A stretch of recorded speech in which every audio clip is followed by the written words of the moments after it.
Sleep softly now, and let your mind wander back through the foggy gaslight of memory to an age swaddled in lace, soot, and the occasional outbreak of cholera. You've stepped, not entirely willingly, into the industrial British Empire at its most perplexed and perfumed, where Queen Victoria reigns supreme.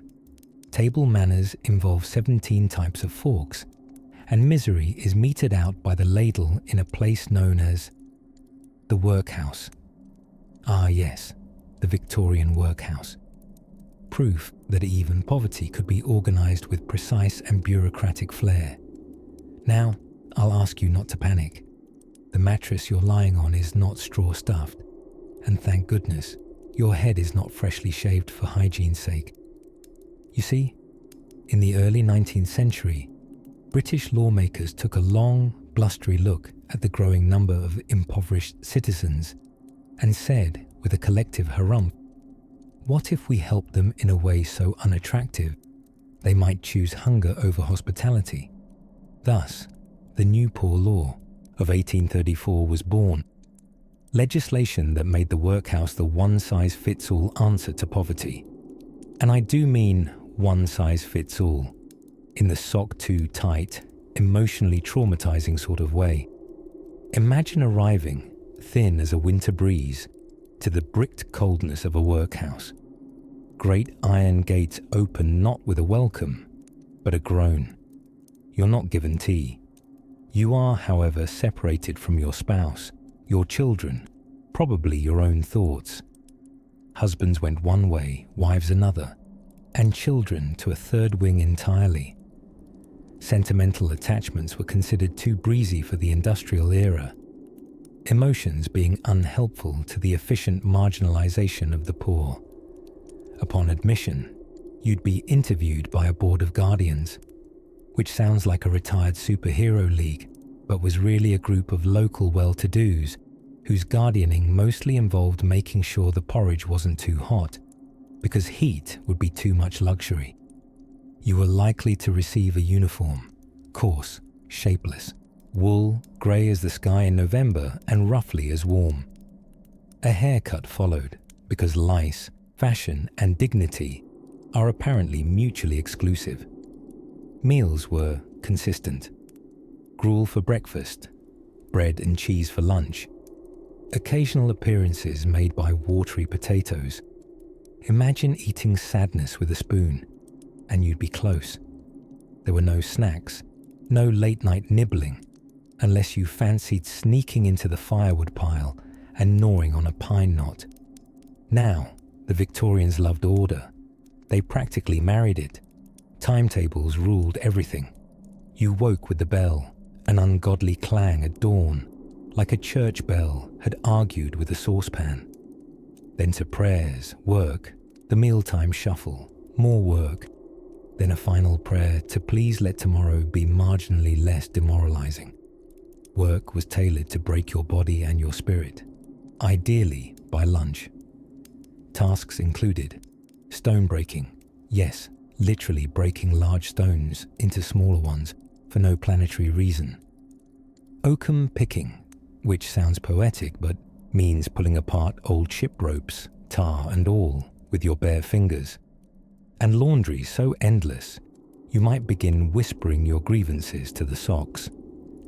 Children and the elderly handled less physically demanding work, such as mind-numbing lace-making or sorting errant shoelaces. Yet still, all labours were united by one purpose, making need feel tremendously inconvenient.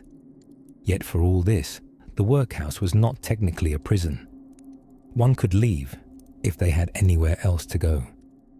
Often, people returned, because as dismal as life inside was, outside might be colder, hungrier, or rougher still. The choice between cruelty with shelter or freedom with frost was no real choice at all. And here's the curious paradox. Many administrators genuinely believed they were helping. The Victorians were firm in their certainties. Morality was best stirred into tea, stitched into corsets, and enforced by architecture. Poverty, they reasoned, was a personal failing, and the workhouse a stern teacher, less a home and more a lesson with bricks. But not everything was gloom. Some workers found companionship, improbable as it sounds. Laughter still crept in, elbowing between chores. Small rebellions too. Hidden crusts of bread, a whispered joke mid-sermon. Even the occasional spontaneous skipping of oakum duties. Because the human soul, especially when corralled, finds curious ways to dance. So now, as the gaslights fade and the fires draw down to coals, let the clink of tin bowls and the shuffle of weary feet lull you gently. Tomorrow holds more tales, but tonight, your only labor is sleep. If these stories help you drift off, please subscribe to the channel. It would mean the world to me. And before you fully fade into dreamland, I would love to know where you're listening from and what time it is there. Let your dreams drift far from the workhouse gates, to somewhere with softer porridge and slightly fewer lice. It begins with the smell. Imagine a blend of boiled cabbage, damp wool, and the faintest undertone of regret.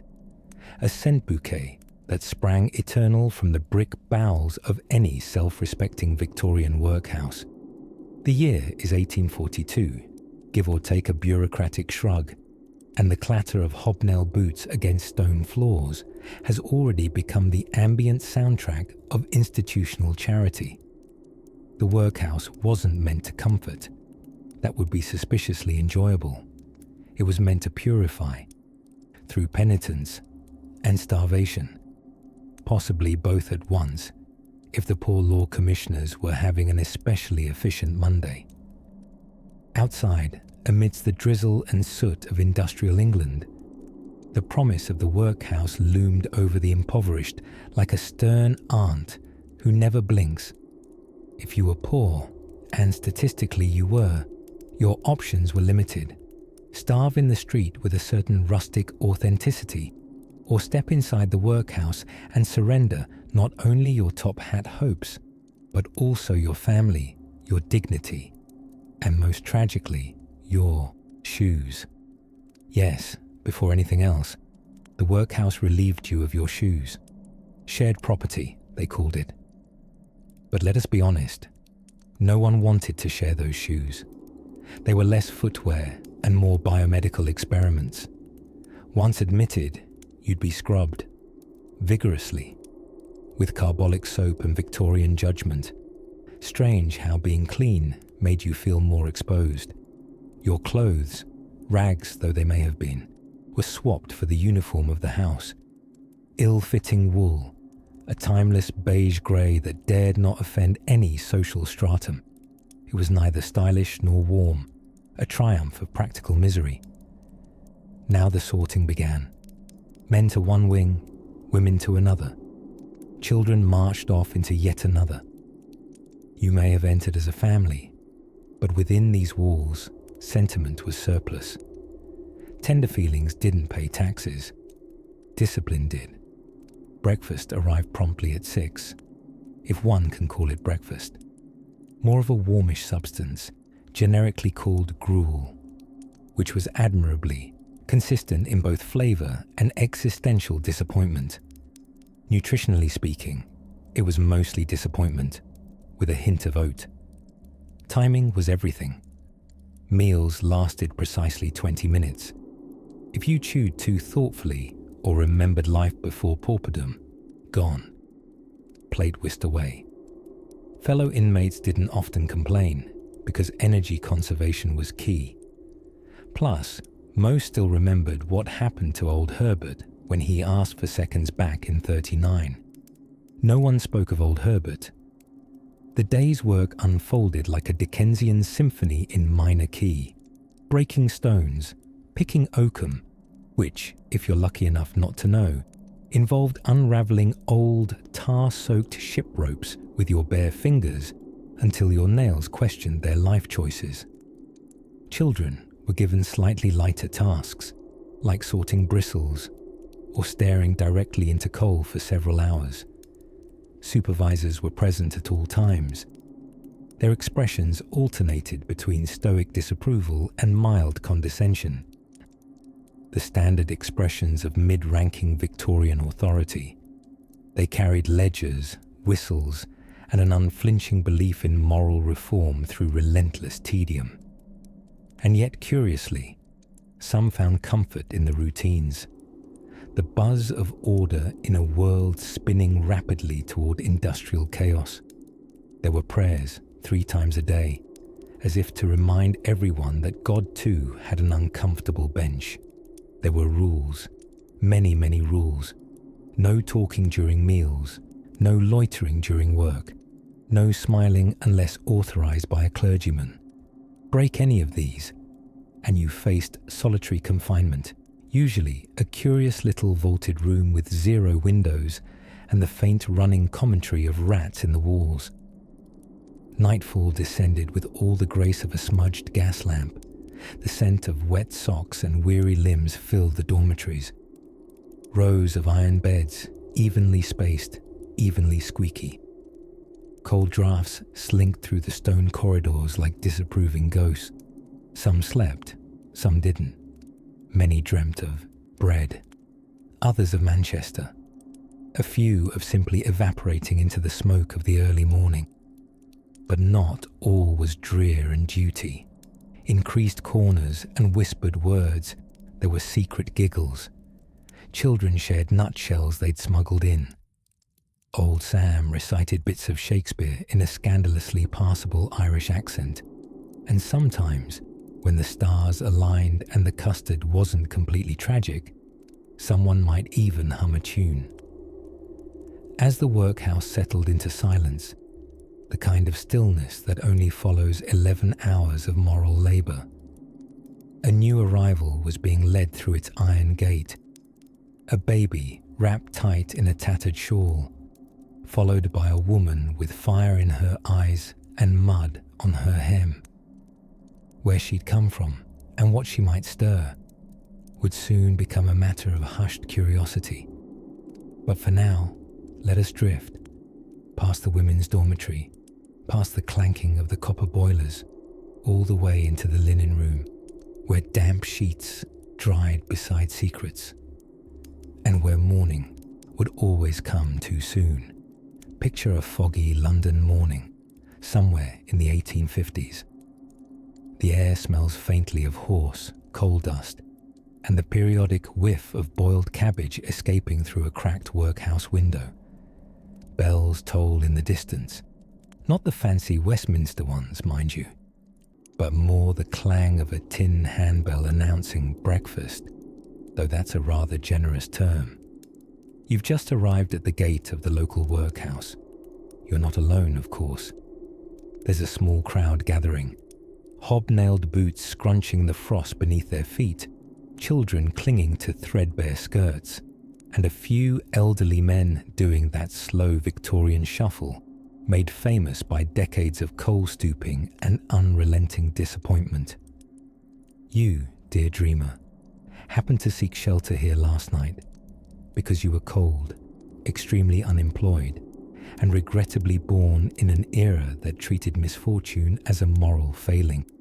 And now, the institution rises in front of you like a cathedral of despair, Gothic architecture, gargoyles and all.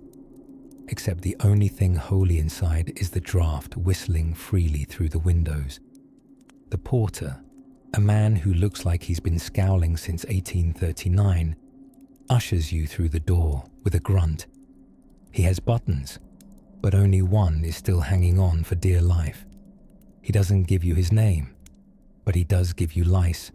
You proceed to the admission desk, which has no ink, no paper, and no hope. Once your name is added to the register, with a pencil stub borrowed from a bald nun, and only after she's used it to do her crossword, the real adventure begins. First stop, the cleansing room. This is a generous term for what appears to be a shed, a tin basin, and a gallon jug labelled lye soap, probably. You strip down, submitting both your dignity and any lingering warmth to the ceremony. The water is colder than Queen Victoria's opinion of social revolution, and the soap could double as sandpaper. A matron, who appears to have been carved from granite, dutifully scrubs behind your ears like she's trying to erase your past sins, which, according to 19th century Britain, mostly involve being poor in public. Once you're thoroughly doused, you're measured for your uniform. It's not so much tailored as it is thrown at you, and is made from a fabric that's halfway between potato sack and industrial grater. One size fits no one, and the colour is a charming shade of institutional grey, evocative of lost dreams and weak tea. But here's the part you'll really love. The workhouse believed in the magic of uniformity, not just in clothing, but in the full spirit of your daily schedule. Everything is timed, regulated, and devoid of whimsy. You are now a cog in a very dreary Victorian machine. Next, you're sent to the dining hall, a cavernous room with benches as comfortable as a bag of doorknobs. You're handed a bowl and a spoon, and oh, breakfast. Today it is gruel. Again. And for those wondering, gruel is not oatmeal. Oatmeal has heart and ambition. Gruel is what oatmeal becomes after a long divorce and 4 disappointing sons. You slurp it quietly. You don't talk, because talking in the dining hall is against the rules. Someone once tried to hum a tune and was sentenced to potato peeling duty for a week, and not the good potatoes. After eating, if one dares call it that, you're quickly divided. Children to the foundling school, women to the washroom, and men.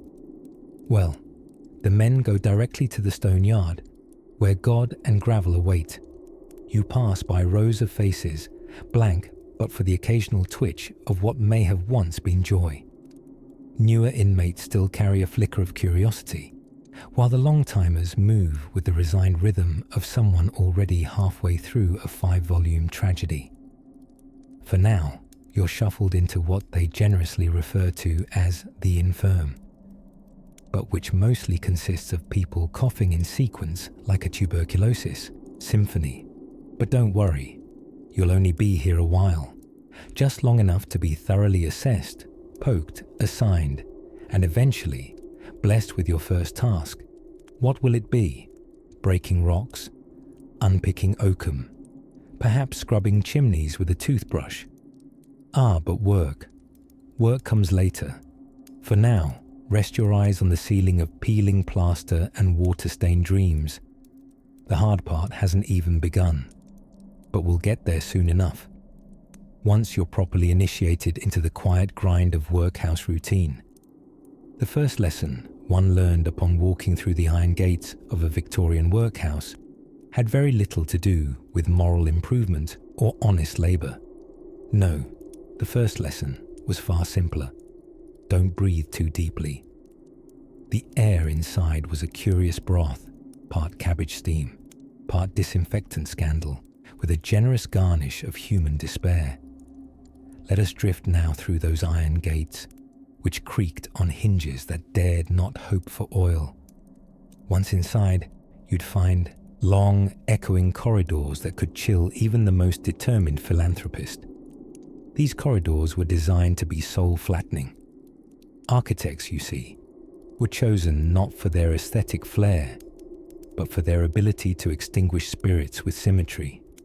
Rows of doors lined each passageway, all identical, like a bureaucratic fever dream, all of it whispering, individuality is unwelcome here.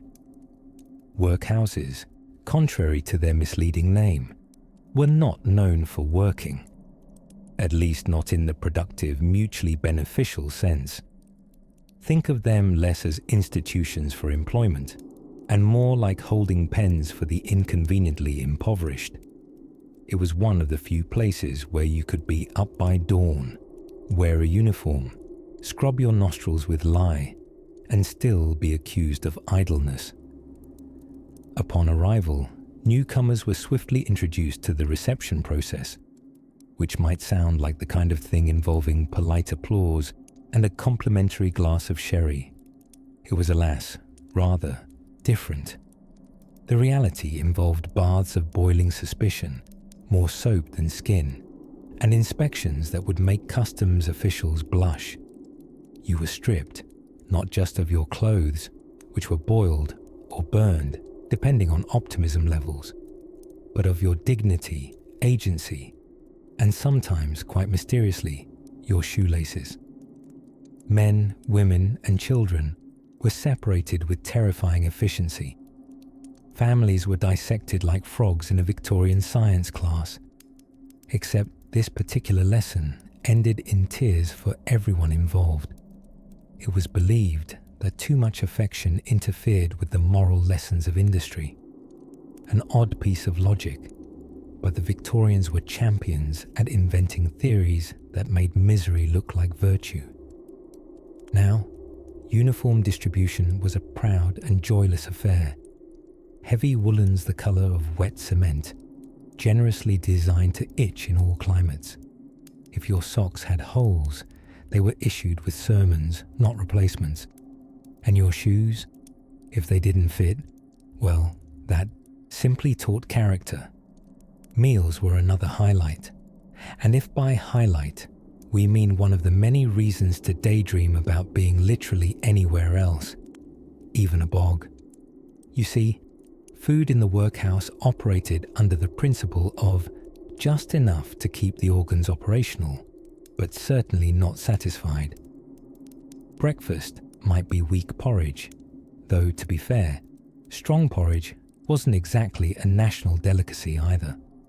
Lunch could involve sweat, which is what happens when beef gives up, and dinner was often bread, served dry, as though hydration was an unsavoury extravagance. Tea was served without tea, and milk made rare cameos in dreams and ghosts. And yet, somehow, it all worked. In the twisted logic of Victorian policymakers, the goal wasn't functioning welfare, it was deterrence. The workhouse had to be so unthinkably grim that one might do anything.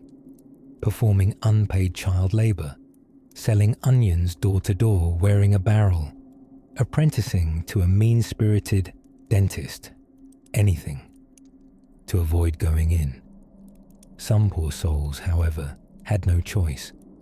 The elderly, the sick, the orphaned, the mentally ill, those whose luck had not so much run out as tripped over itself and been hit by a hansom cab, often found themselves inside, with no clock ticking toward freedom. To distract from the chaos, there were the rules. Endless, gloriously arbitrary rules. You could be punished for whistling, or for not whistling, depending on the whims of the master. Silence was golden. Talking during the wrong meal earned you time in solitude, which was ironic, since solitude was the default setting. And worst of all, laughing. Joy was viewed with the same suspicion modern airports reserve for bottles over 100 metres mou. But not all was bleak. Occasionally, moments of human spirit leaked in through the cracks. A kind nurse might sneak a crust to a shivering child. Two separated siblings might catch glimpses of each other across the quadrangle and flash a quiet smile. Even in a place designed to extinguish hope, the smallest acts of rebellion, smiling, helping, refusing to despair, were victories, however fleeting. And still, the bell rang, a signal that it was time to wake, to scrub, to toil, to repeat. Each chime a promise of more of the same. But before we rise with that clamorous bell, let us drift for a moment more into the routine of labour that awaited within these walls. Ah, the Victorian Workhouse dining room, where culinary dreams went to wither politely under the iron thumb of nutritional efficiency. If you thought a soup kitchen sounded bleak, allow me to paint you a picture of gruel served by candlelight.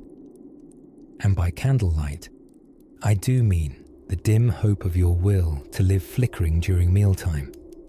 You see, the workhouse wasn't so much a place where meals were prepared, as it was a deeply bureaucratic firewall between you and enjoyment.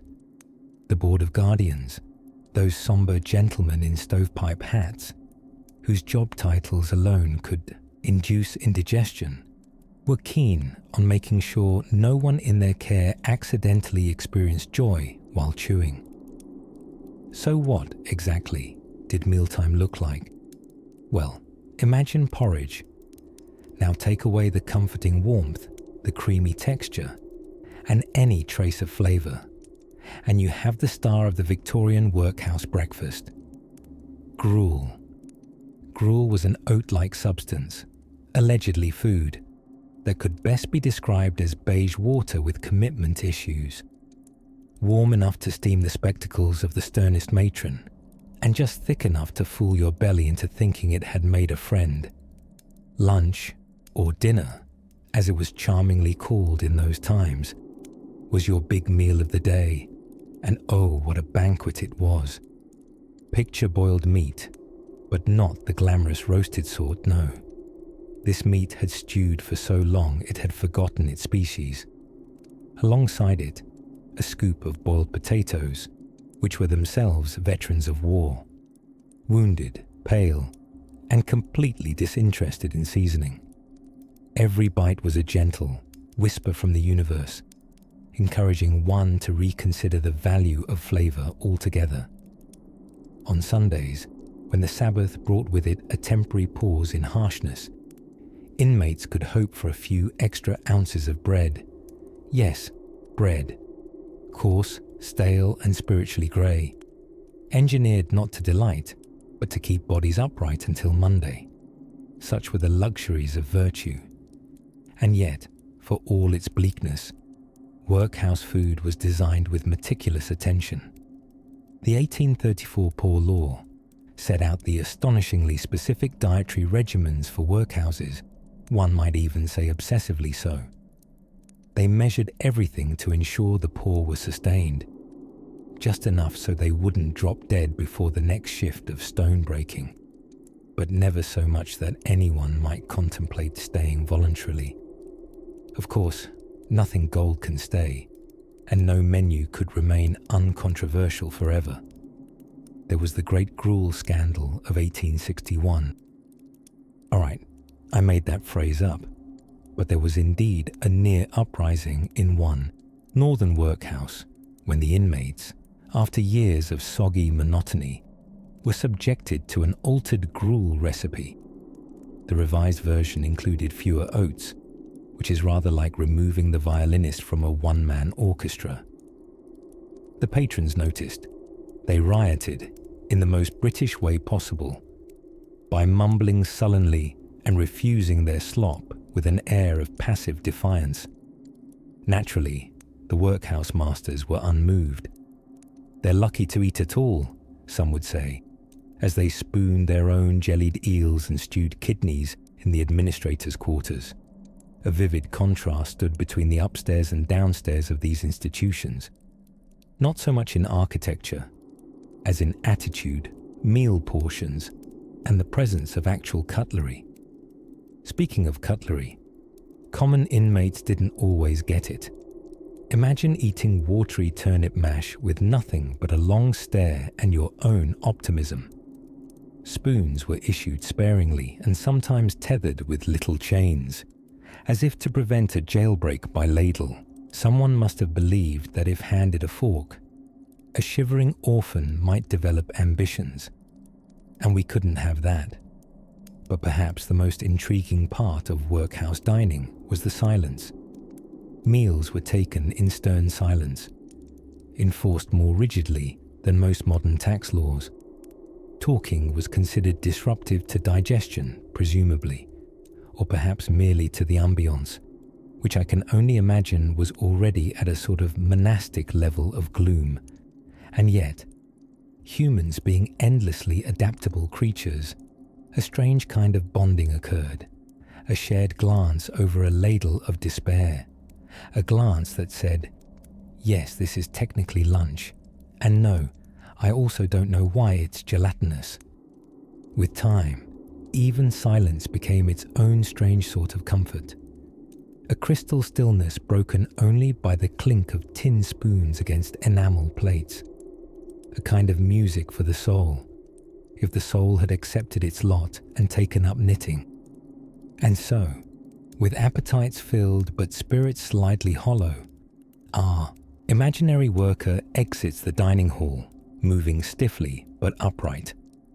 Ahead lies not dessert, heaven forbid, but rather the afternoon labor shift, where productivity was expected and joy strictly discouraged. But before our weary inmate gets back to the stone-breaking yard or the spinning room, there's the small matter of uniforms and the curious fashion rules within the walls. There was no bell in the workhouse signaling wake-up time. The clanging noise that summoned every miserable soul from their scratchy straw beds was more akin to someone enthusiastically losing a fight with a frying pan. An iron triangle being smacked by a sleep-deprived porter who might once have had dreams of becoming a percussionist before life handed him a ladle and a stern look. And so, long before the sun made any effort to shine on another Victorian morning, the workhouse walls echoed with a mechanical cacophony and a general reminder that joy was strictly for Sundays, and even then, only between the hours of church and indigestion. Rising at 5 a.m., which is a deeply impolite hour in any century, was a ritual of bone-cracking cold and the art of dressing in semi-darkness. Most inmates slept in communal dormitories, rows of narrow beds where stolen blankets were part of an unspoken economy. There was no privacy, save for the kind your imagination provided. And even that was periodically interrupted by someone snoring like a haunted kettle or muttering tax grievances in their sleep. Once more or less vertical, inmates were marched to morning prayers. Yes, before breakfast, which only added to the joy, as nothing says "Bless us, O Lord," quite like the hollow gurgle of a stomach composing its own dirge.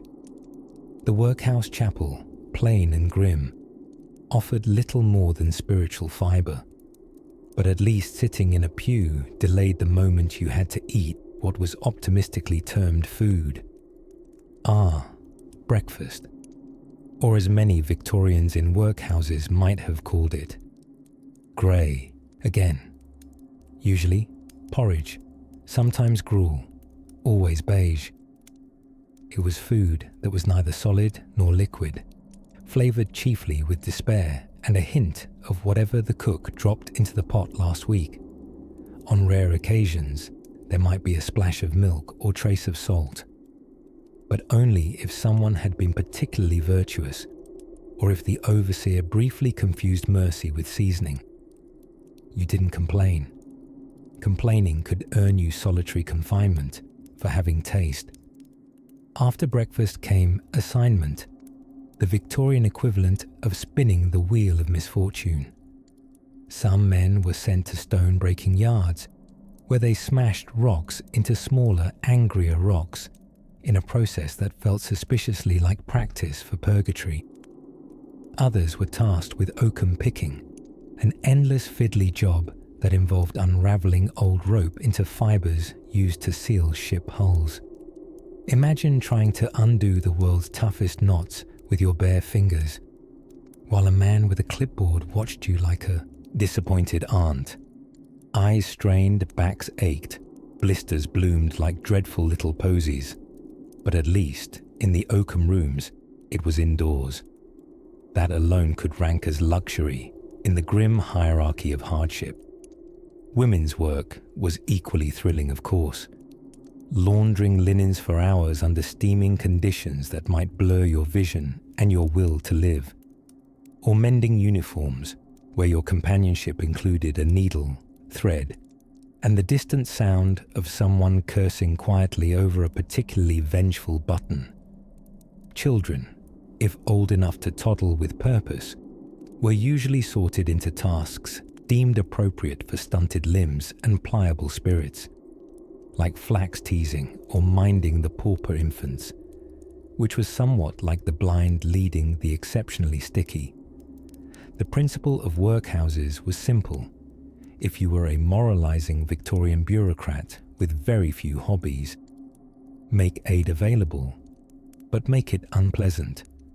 Help shouldn't feel like help. It should grind the virtue into you, one blister at a time. Of course, there were those who tried to game the system, escape artists with nothing left to lose. Some feigned madness. Others tried walking out when no one was watching. But escaping a workhouse was rather like attempting to sneak out of a lecture on accounting held inside a labyrinth. And should one succeed, the world outside wasn't always kinder. Poverty, hunger, and the howling judgment of those who believed charity must always come gift-wrapped in punishment waited on the other side of the gate. And yet, within this tight clockwork of suffering, odd moments lingered. A smuggled crust shared, a joke muttered too quietly for the supervisor to hear, two children chasing a rat with the kind of laughter only the truly unsupervised can manage. Even in the most mechanical misery, people found brief defiance, thin threads of humanity stitched into a grim quilt. But the day had only just begun. Soon, it would be time for the mid-morning inspection, where boots had to shine with an optimism no one felt, and fingernails were examined as if they revealed the content of one's soul. A routine as precise as it was pointless, and somewhere, just beyond the cracked frosted glass of the laundry room, a wind stirred, a shift in the air that hinted something, no matter how small, might change. But more on that after we get through the lunch shift. And yes, it's gruel again. Dozing ever so lightly through the musty corridors of the workhouse, we now drift to a place that some Victorians considered downright scandalous, the dining hall, or what passed for one anyway. A room where the promise of nourishment met with the culinary ambitions of a slightly weary brick. Now, before you imagine silver cutlery and cheerful chatter beneath the chandelier, let's reel those expectations in with a polite thud. Picture instead a long, bare wooden table, scarred and stained with years of gruel-related incidents, rows of tin bowls, and an ambient chill that not even optimism could warm. Ah, gruel, the superstar of the workhouse menu. A watery, oat-based concoction so thin it could slip through a fork undetected. If food was language, gruel was Victorian for don't get too comfortable. It had all the flavour of warm apathy, and just enough caloric enthusiasm to keep a person upright on most days. Workhouse regulations dictated strictly measured portions. Think Dickens, not decadence. You might believe breakfast came with a side of bread. How quaint. But in reality, the bread was more philosophy than feast, theoretical, dry, and likely older than your average chimney sweep's wisdom teeth. Meals were eaten in silence, not enforced with the rod. This wasn't a pirate ship, but with a kind of quiet that stretched so taut, even a spoon clink sounded like insubordination. Conversation wasn't banned outright, but viewed with the same suspicion Victorians reserved for dancing ankles or laughing during a funeral. Spoons, by the way, were precious. Workhouse staff issued them one at a time, and retrieved them with the urgency of guarding royal heirlooms.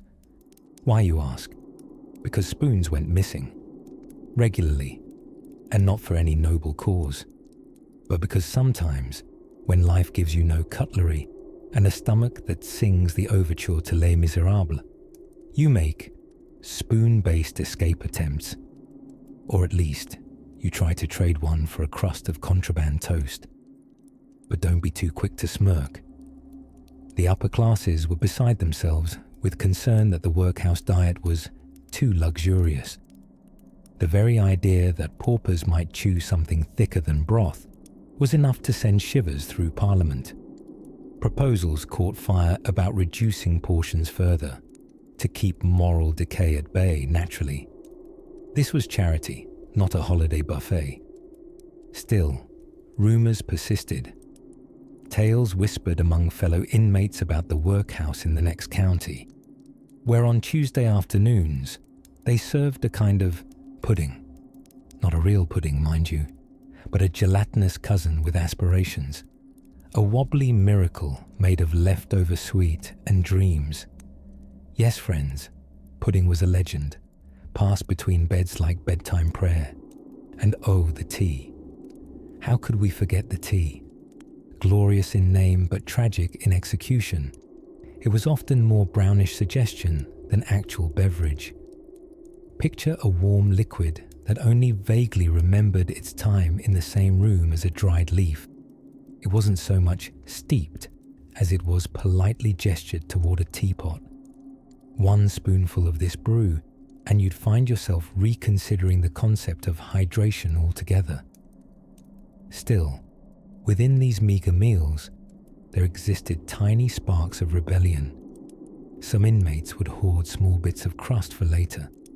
Others would sneak extra salt, which in the Victorian Workhouse was considered high treason. But salt is flavour, and flavour is hope in powdered form. It's oddly touching, really. Even within the bleak bureaucracy of Victorian social care, humans searched for little rituals, subtle gestures of life. Folding your bread just so, sitting at the same place each day, and exchanging a glance with the woman across the table who once smuggled you an extra half ladle of turnip stew during that flu outbreak of '49. And there it was, the workhouse dining room, a stage of silent hunger, communal endurance, and culinary misadventure. It wasn't that people didn't eat. They did. They had to. But food, for the Victorian poor, wasn't pleasure. It was perseverance, 3 times a day. Now let your mind settle, belly thankfully full, or at least modestly content, and we'll step softly toward another room. One with less gruel and more rules. After all, in the workhouse, everything, even sleeping, came with regulations and regimentation. But more on that, soon. Come with me now to the workhouse yard, where breakfast begins not with bacon or waffles, but with something affectionately nicknamed skilly. And if that word sounds like something a wizard might feed to their least favourite apprentice, you're not far off. Skilly was the Victorian answer to porridge, but only if porridge had lost the will to live.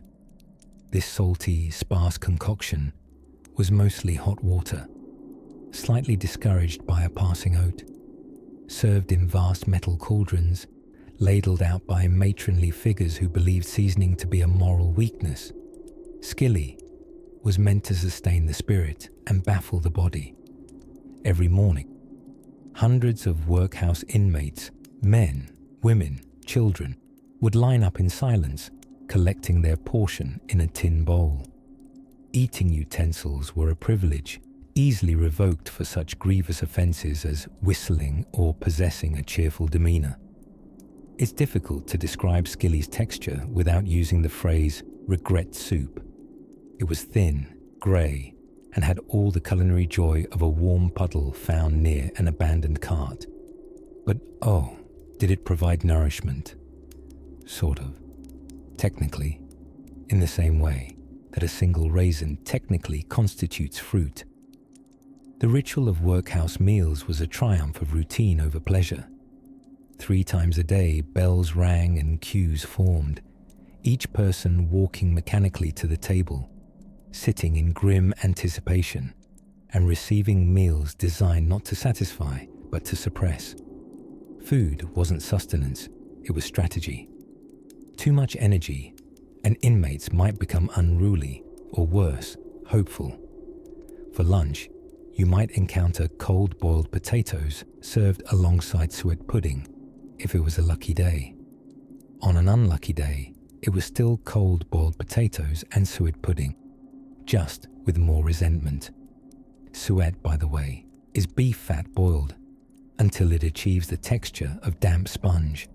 It was often used not only in food, but in candle making, which should tell you something about both its versatility and its edibility. Meat was rare and closely guarded, much like optimism. If you were exceptionally fortunate, or perhaps working off some karmic debt, you might be granted a shred of cooked meat once or twice a week. But it was often so overboiled, it had passed through the stage of chewable and become more of a memory of flavor. The diet, if you can call it that, without being sued for libel by a nutritionist, was intentionally monotonous. There was no room for preference or complaints. Asking for seconds was a suspicious activity, and suggesting more salt was basically revolutionary behavior. There were no sugar rushes, no buttery croissants, and certainly no midnight snacks, unless you count gnawing on regret. Sunday dinner might bring a faint glimpse of variety: bread, cheese, maybe even a slice of pudding. But pudding, in this context, was about as sweet as staring into a fog. Water was the standard drink, though calling it Victorian water adds a certain tension. This was before germ theory had fully unpacked its suitcase, so water was gathered from any available communal source. If you've ever thought, "I'd like my water to have notes of damp barrel and a hint of irreversible illness," then this, truly, was your moment. Children, by sheer malnutrition, often found some form of twisted amusement simply by comparing the sizes of their bread crusts. Bread envy was real, and fights over the slightly larger slice of dry loaf were not uncommon. A slightly browner potato could be a source of great excitement, less because of vitamins, and more because it looked like it might once have seen sunlight. And yet, within this parched parade of provisions, there was a strange sense of order. Meals were distributed precisely. Wasting food was taboo, and everyone knew where to sit, how to chew, and when to place their spoon down. There was something oddly comforting, if grimly so, in the predictability of it all. Hunger was a constant, but so was procedure. For many inmates, the mind wandered not to delicacies, but to moments of indulgence. A crust of warm bread before the workhouse, a plum smuggled in from an orchard long ago. These memories became edible dreams, stirred halfway through another bowl of skilly. And as the dinner bell faded into the cold stone corridors, the bowls clattered softly into buckets, and the day marched unflinchingly forward. The next challenge under the workhouse roof began to stir, the long and unforgiving hours of labour. But that, of course, is a tale for another breath: linen. It may not quicken the pulse of the average dreamer, but within the towering soot-smudged walls of a Victorian workhouse, linen was the threadbare thread that stitched misery into monotony. Not the pretty kind of linen, mind you. No basted Edwardian collars or pressed sheets in sunlit drawing rooms, but the damp, mildewed kind, heaved by unwashed hands into scalding cauldrons and wrung out with a squeal of aching wrists. Welcome to the part of the workhouse where even your nightmares smell faintly of soap and industrial despair. Today, we shuffle softly into the laundry ward. Let's all imagine ourselves wrapped in a shawl, the air heavy with the scent of lime, starch, and damp wool. If you're not already snuggled under a blanket, now's the time. Inside this tepid chamber, water boiled with evangelical fervour. The Victorian laundry was less a room and more a purgatory of puddles, steam, and repetitive motion. Great copper boilers squatted in the corners like sleepy ogres, belching out clouds of humid regret. The women here, primarily pauper inmates known as laundress inmates, worked from dawn to dusk, scrubbing, sloshing, wringing and folding until their fingers pruned into something resembling walnut shells with fingernails. This wasn't just laundry in the domestic sense. It wasn't 2 aprons and a nightshirt. No, these women were laundering the linens of the institution itself. Bedsheets, towels, uniforms, 300 souls worth of textile tribulations, all heartbreakingly similar in colour. That particular Victorian grey, which seemed to be a shade of depression, lightly dusted with moral obligation. There was no break for small talk or dreams. Scratch that. There was no lunch break either. If a woman paused too long over a stubborn sock, she'd likely be scolded for idleness. And punishment in the workhouse? Oh, it wasn't a subtle affair. A dock of bread, a stern note in the punishment ledger, or, if you were truly unlucky, reassignment to stone breaking or bone picking. Yes, bones. But that's a mouldering topic for another cosy chapter. Now, something curious about the laundry room. It was one of those rare pockets in the workhouse where conversation happened. Quietly, of course, and always coded in weariness. Women would mutter about their chilblains, the weeping sore near someone's elbow, or the time someone tried to iron an escaping mouse. The laughter was never loud. Humour inside a workhouse was like contraband. Unofficial, unapproved, but priceless. Children born and raised in the system often started their apprenticeship to misery at the laundry troughs. At 10 years old, a child might be assigned to rinse duty, which involves standing up to their shins in cold, lye-tainted water for most of the day. Shockingly, this was considered a decent alternative to the adult work areas, which is a bit like choosing between being rained on or gently clubbed with a damp baguette. Either way, you're soggy and sad. If you're wondering about the clothes themselves, they were as bleak as the walls. Workhouse uniforms were intentionally demoralizing. Coarse cotton garments dyed somewhere between oatmeal and neglect. The idea was clear. Heaven forbid you develop a sense of individuality while starving. Even socks and undergarments were standardized, designed to survive repeated washings amid all that soap and sorrow. As for the soap, it was strong stuff. Made with caustic soda and something vaguely goat-related, it could scour the sins from a chimney sweep's frock without much effort. Unfortunately, it could also scour the skin from your knuckles if you weren't careful. A proper laundries of the 1850s could expect a symphony of rashes, burns, and the occasional scald blister to bloom across her forearms like grim little medals. Despite all this, there was a certain battered rhythm to it, a cadence of cleanliness in a world otherwise coated in soot. Washing day came with the faint promise of things being slightly better than they were yesterday. A quilt aired, a sheet nearly white again, or just a moment of warmth standing too near the copper cauldron, perfumed with the tang of lye and rebellion. And still, even in this soggy corner of the workhouse, the rules reigned. Everything folded just so, nothing out of place. After all, cleanliness here wasn't just next to godliness. It was bureaucracy in cotton form. Now gently fold your imaginary linen, stack it on an iron shelf, and step out of the steam.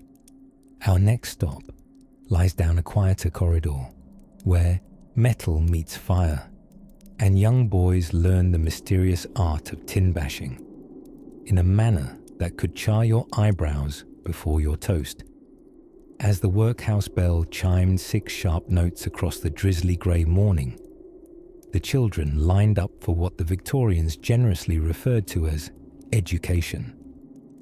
And by education, dear listener, we don't mean the enriching joys of literature or arithmetic. We mean largely memorizing things no one understood, reciting them back in tones of quiet terror, and hoping you hadn't blotted your slate. Children in the workhouse were seen primarily as future workers, or, if we're being scrupulously honest, future obedient workers who wouldn't ask questions like, "Why is this chimney so narrow?" or "Is this really the safest way to handle arsenic-laden wallpaper?" The classroom itself was a cold, high-ceilinged chamber where daylight strained to enter through frosted window panes.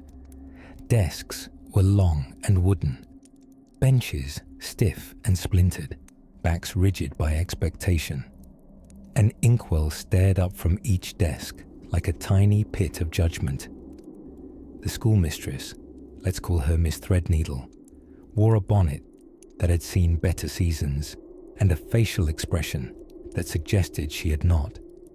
The day's lessons began, as they often did, with a reading from what the Victorians deemed moral literature, usually something from Hannah More, written with just enough guilt to make you feel bad for not being born more grateful. The stories didn't so much have plots as lessons, usually along the lines of "this child obeyed, therefore he gets to live." Riveting stuff. Miss Threadneedle read aloud in a tone that suggested she had once smiled, perhaps years ago, but had since learned the dangers of such spontaneity. Then came recitation. At the time, Victorian education firmly believed that knowing things by heart meant knowing them at all, which, as anyone who ever memorized Shakespeare without understanding a word can tell you, is debatable. Children stood stiffly and shouted out sums, dates, and rules of grammar with military precision. 7 times 6 is 42, declared one small voice. "Who told you that?" snapped Miss Threadneedle. "That's advanced arithmetic. You're on 4s today." Should you imagine a lively classroom with crayons and glitter? Abandon that thought. Victorian chalk was dusty and grey as regret. Drawing was largely reserved for maps of the British Empire, an endeavour making England look 10 times its size in what can only be called enthusiastic geography. And let us not forget sewing. Yes, girls were taught their letters, but only once they could stitch them into an undersmock. Needlework wasn't a hobby. It was training for a future filled with darning someone else's socks while ignoring your own shabby elbows. Rows of girls stitched diligently, pricking their fingers in grim silence, often wondering whether their ambition to someday become a seamstress was too lofty. At midday, lunch was less a break than a survival checkpoint. You'd shuffle back in after a tepid bowl of broth, rumoured to contain flavour, though no one was able to confirm this, and resume copying down phrases designed to make you docile. Cleanliness is next to godliness. Hard work is its own reward. Idle hands are the devil's snuff box, which incidentally may reveal more about Victorian theology than intended. You might think punishments were reserved for serious infractions. You would be mistaken. Whispered to a neighbour, slate broken, clock watched too lovingly. That would earn you a glare that could boil milk and perhaps a stint standing in the corner wearing the dreaded dunce cap. A pointed reminder that humility was best worn externally. For all its chill and gloom, it must be said that the children tried. They tried to read beyond the lines they were given. They tried to remember their numbers, even when the numbers didn't love them back. And they tried above all to dream of books with dragons, of woolly socks, of corners free from chalk dust and cracked windows, and perhaps even a teacher with eyes that twinkled once in a while. Sometimes, when the school day ended and the candle in the wall sconce flickered in quiet farewell, a child might linger by the desk, not because they loved Latin declensions, but because the classroom, for all its gloom, was still warmer than the dormitory. Soon, it would be time to return to the labour of growing up too fast. But somewhere in the faint murmur of scribbled slates and the echo of recited verse, a spark remained, smaller than a candlestick, but tougher than the frost. And speaking of growing up, let us dim the lights now and follow the children as they shuffle down the corridor toward the dining hall, where the next great trial of the workhouse awaits, supper, or at least something confidently ladled into a bowl and called such. Hark, what elegant racket is this? Ah yes, it's the ornate clatter of 19th century bureaucracy, as imagined through the misty windows of a Victorian workhouse clerk's office. Here, amid the soul-sapping silence of ledgers and quills, we arrive at the mythically dull heart of the operation, the register room, a place so thoroughly uninspiring it could put déjà vu to sleep. Picture a narrow room lined with shelves, obligations, and the faint smell of mildew and ink. Wall to wall, from floorboards to the cobwebbed air above, this office served as the nervous system of the workhouse. Every meal of gruel spooned, every shirt stitched, each sigh exhaled in despair, entered meticulously into the ledgers by someone paid suspiciously little and trained to write in increasingly tiny cursive. Now, the workhouse clerk may not sound like the most dashing Victorian figure. He did not wear a pocket watch medal for public suffering. He wore ink stains and an expression that said, "No, you may not have extra soap." Likely named Mr. Blenkinsop or Wilberforce Bodge, the clerk was responsible for maintaining records of every person who entered the workhouse gates. And oh, the forms. Forms for admittance, for employment, for punishments, refused to pick oakum, claimed thumb was haunted, and of course, forms for dying. Some workhouses even had pre-printed death slips. Nothing says restful institutional care like a reusable obituary. But the real genius of this bureaucratic beast lay in its attempt, its marvelously futile attempt, to tame impoverished chaos with columns and rows. In theory, every able-bodied pauper would be catalogued, categorized, and corralled into productivity. In practice, it sometimes boiled down to a clerk furiously scribbling entries while wondering whether lunch was still legally allowed. The ledger, believe it or not, had its own symphony, the soft scratch-scratch of the quill, the rhythmic patter of footsteps from the matron pacing outside, the trombone-like sigh of a clerk realizing he forgot to record the birth of yet another child in the women's ward, and now has to chase down a wet nurse for details. It was a role not without hazards. Dip pens were notorious for splattering ink, and cleaning them was an exercise in both patience and self-loathing. In winter, the inkwells would freeze. In summer, they would thicken into what can only be described as bureaucratic jam. More than one clerk likely fantasized about eloping with a barmaid and leaving the ledgers to fend for themselves. Now, before you get too cozy, picturing rows upon rows of dusty volumes narrating tales of feeble laundry mistakes, it's worth noting that these records were sometimes called upon for audits. Government inspectors might arrive, monocles aquiver, to inspect the truth buried in lines of iron gall ink. Was the pickled beef truly issued twice a week? Was the girl in the infirmary really sick, or simply malingering with intent? The clerk, ever blinking behind his spectacles and reeking quietly of must and moral arithmetic, had to know everything. He was a master of minutiae, the gatekeeper of grumble. He knew the shorthand for illegitimate, usually some suspiciously vague squiggle, and precisely how many pennorth of coal Mrs. Fenwick received last January.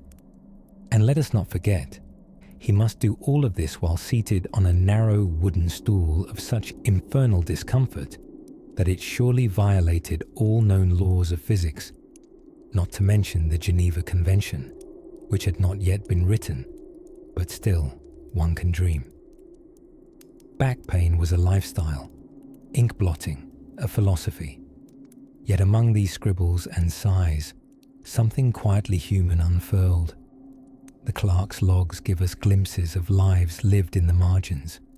A child born in the laundry room, a widow sent back out to look for family, a disgraced footman returned to the fold. Amid the unromantic numerics, these lines became whispers of survival, echoes of resilience. Tragic, yes, tedious, absolutely, but also deeply mundane in a way that, oddly enough, draws us near. Because history isn't just grand battles and decorative bonnets. Sometimes it's a smudged line on faded parchment, written by candlelight by a man whose only joy was licking envelopes and imagining an early retirement that would never come. But hush now. We've lingered long enough in the land of ledgers.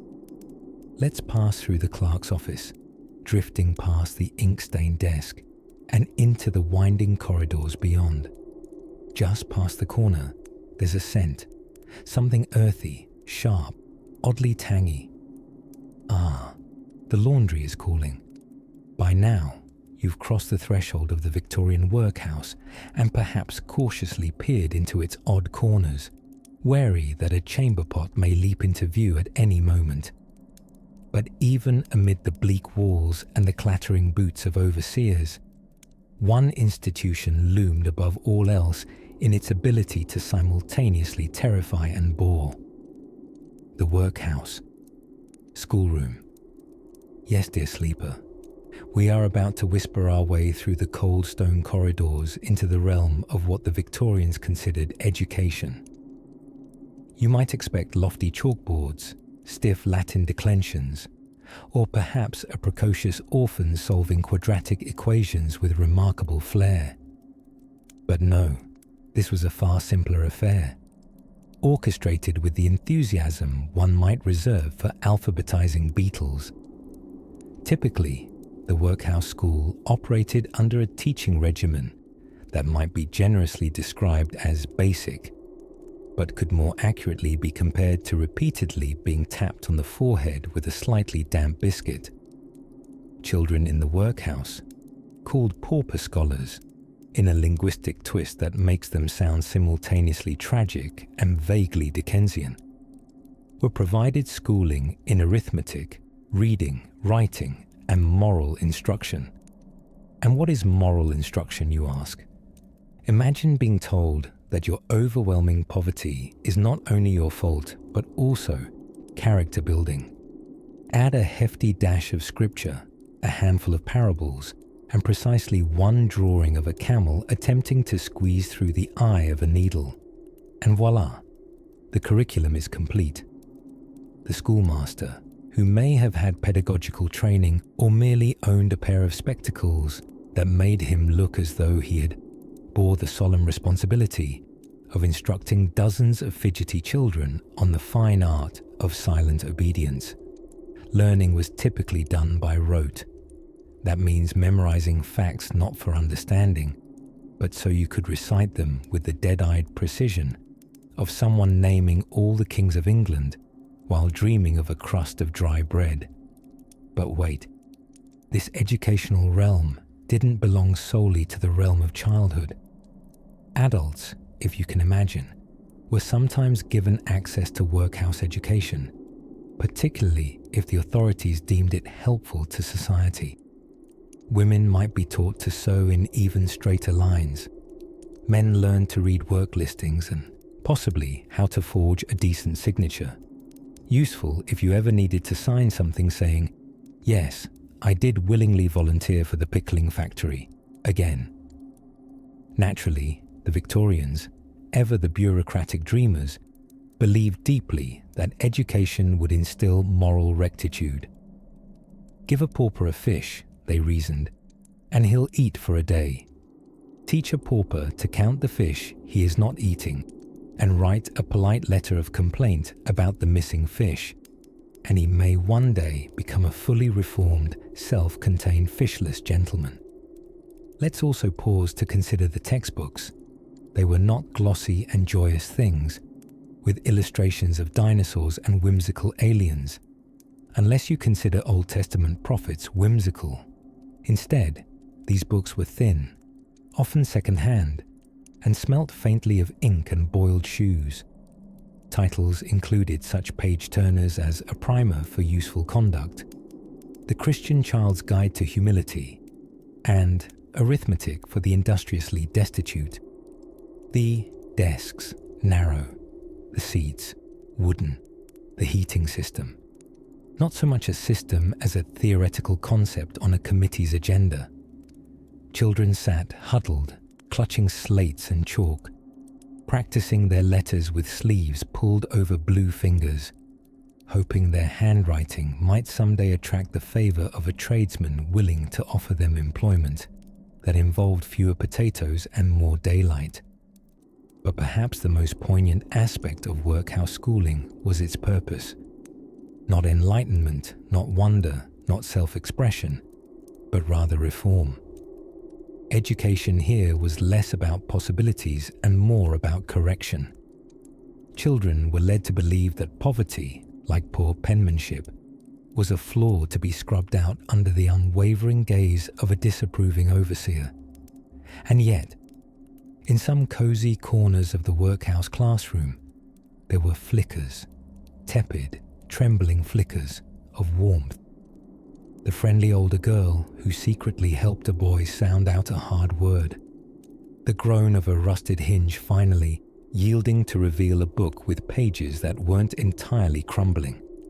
A child's face brightening fleetingly with the thrill of recognizing a word on the page. The workhouse schoolroom, however grey, was a strange little stage where resilience played tug-of-war with resignation, where dusty chalk marked the first hesitant sketchings of hope. We'll tread softly now, out through its worn doorway, feet light as dreams. For next, there is a bell that tolls not for class, but for something far less theoretical and considerably more fragrant. The kitchen beckons, with porridge spoons at the ready, and mysteries afloat in every bubbling vat, somewhere between the clinking of tin cups and the chorus of grumbling stomachs. The Victorian Workhouse developed its own culinary mythology, one of thin gruels, ghostly potatoes, and bread dry enough to file your nails with. Let us wander now into the steaming kitchens and dinner halls, where the cook wore a frown as deep as the stockpot, and seasoning was treated less like a concept and more like criminal mischief. Ah yes, the Victorian Workhouse menu, a curious document meticulously crafted by local boards of guardians who, like the worst kind of dinner guests, had many opinions and no intention of eating what they prescribed. Meals were designed to be nourishing in theory and punishment in practice. The goal was not to starve the poor, of course. How dreadfully uncivilized, but merely to keep them well fed enough to scrub laundry and break rocks, while somehow making every mealtime feel like a penance. On Mondays, you might enjoy a hearty helping of stirabout, a porridge that stirred the imagination more than the appetite. Made of oatmeal and water, it clung to your spoon with the tenacity of bad news and often had the same emotional effect. Tuesdays could herald a celebration of soup, which, while technically liquid, boasted all the flavour and warmth of a tepid apology. Beans occasionally made an appearance, though rarely in the quantities or conditions that tend to inspire joy. No, joy was strictly off the menu. Meat, on the rare occasion it ventured into the building, arrived in form only vaguely related to the living animal. It might be salt beef, boiled to oblivion and cut into geometric shapes only mathematicians could identify. or the mysterious sweat pudding, which had more suet than pudding, and more pudding than sense. And vegetables. Well, what vegetables? If you spotted a cabbage leaf, it was considered a generous mistake. Child inmates fared only slightly better. The smaller the belly, the more optimism the guardians seemed to have in feeding it.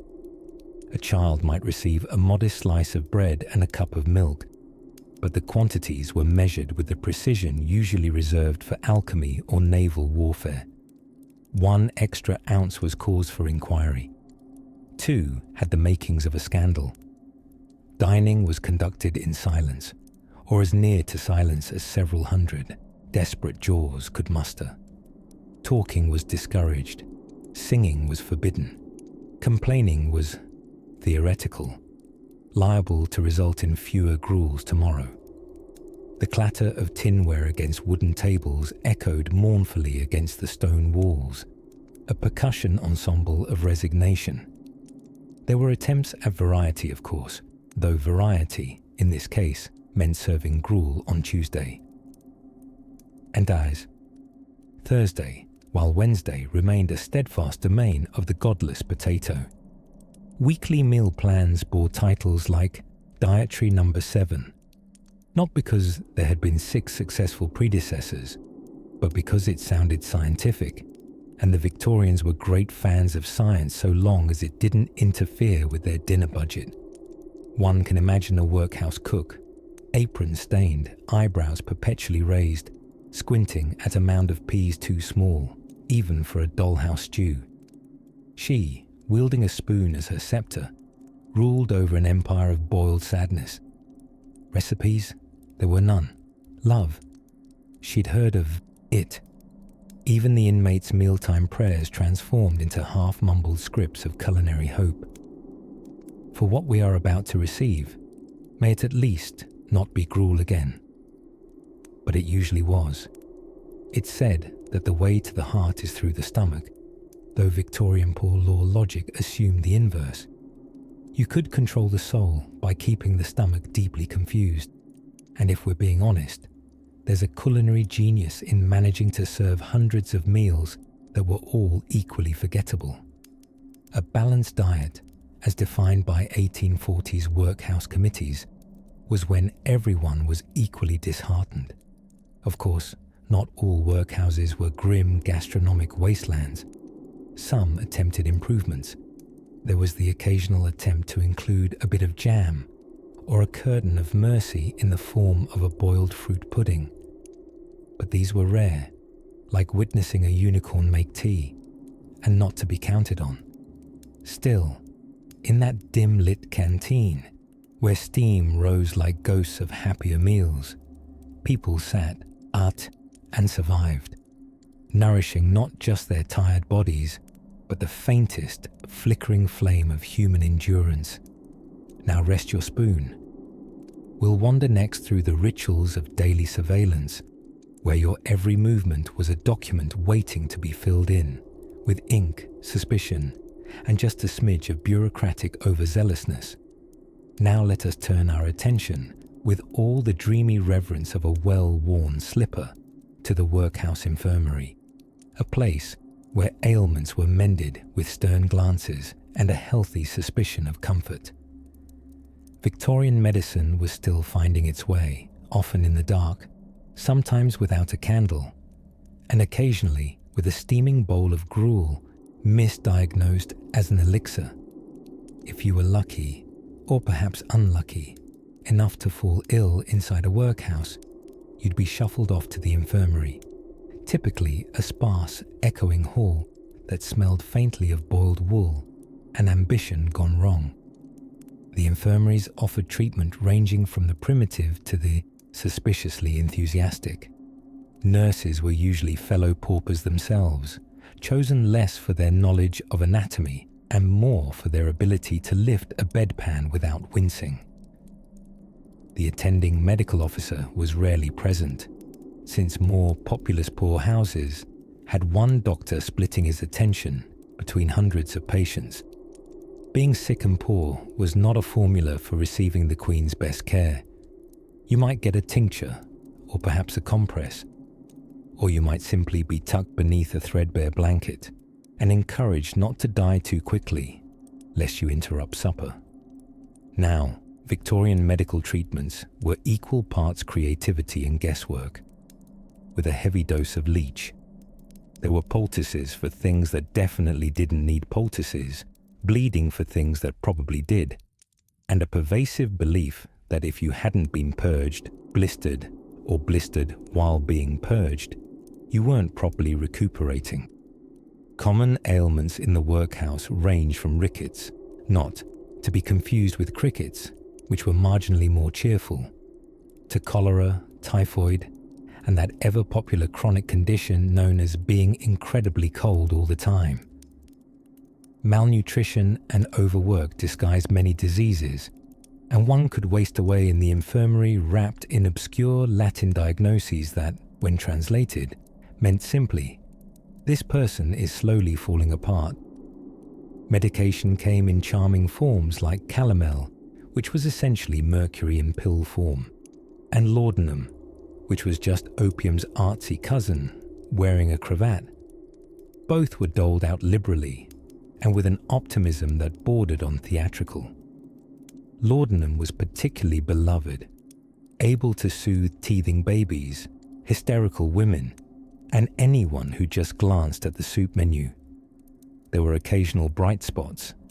Some infirmaries had a kind-hearted matron or a particularly dedicated nurse who believed that warmth and compassion were just as curative as rhubarb syrup.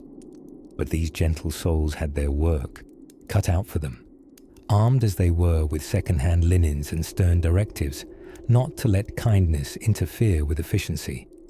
And let us not forget the children, tiny figures swaddled in cast-off blankets, forming a separate ward of sniffles, coughs, and bright-eyed resilience.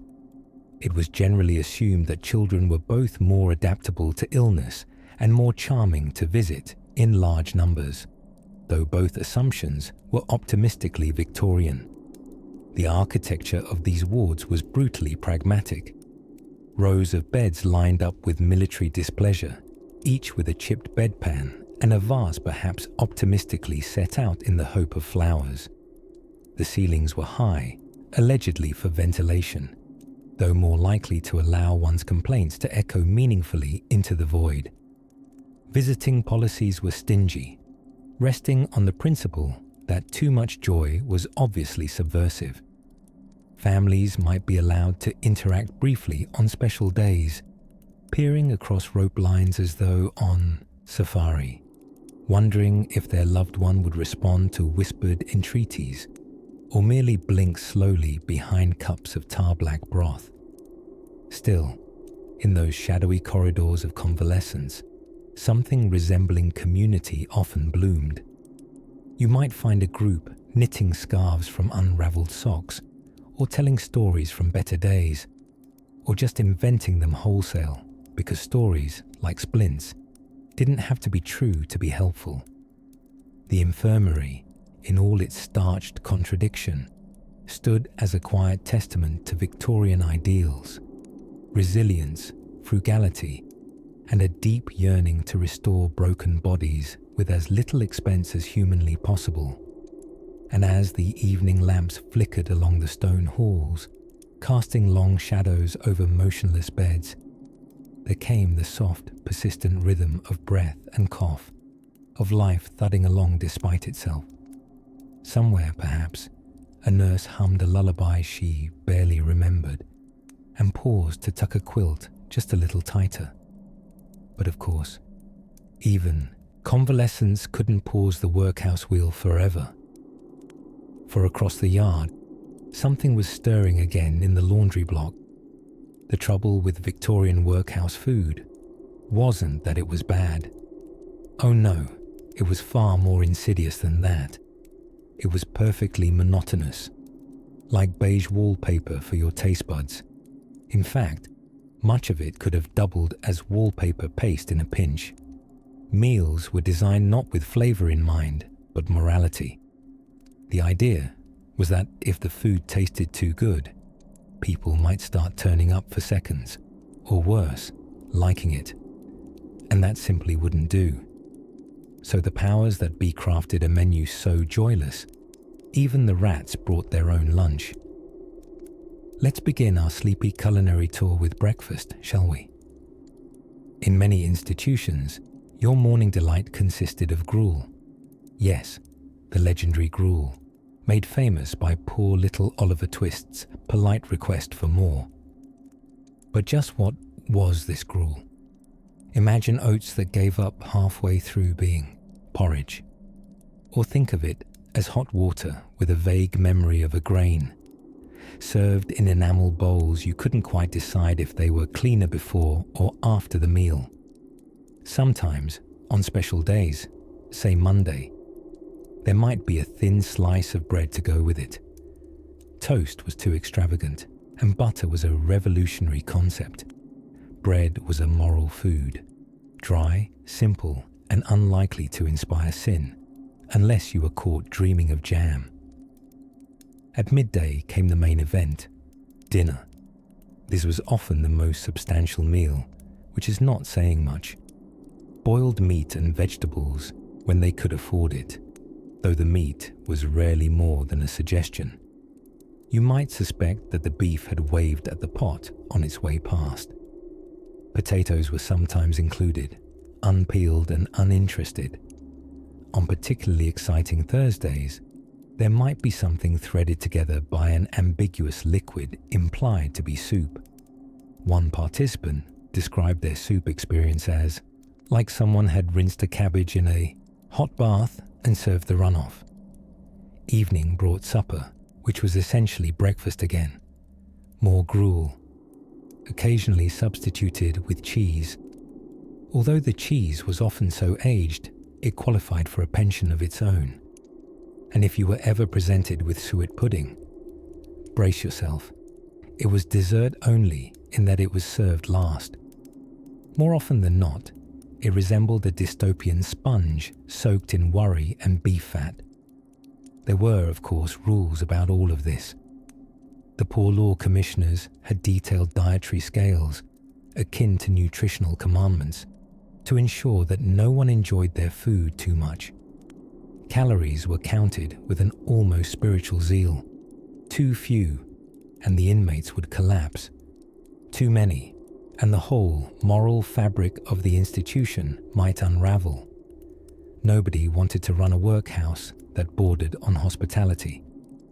Workers were often fed separately from the elderly and the infirm, and men had rations slightly different from women's.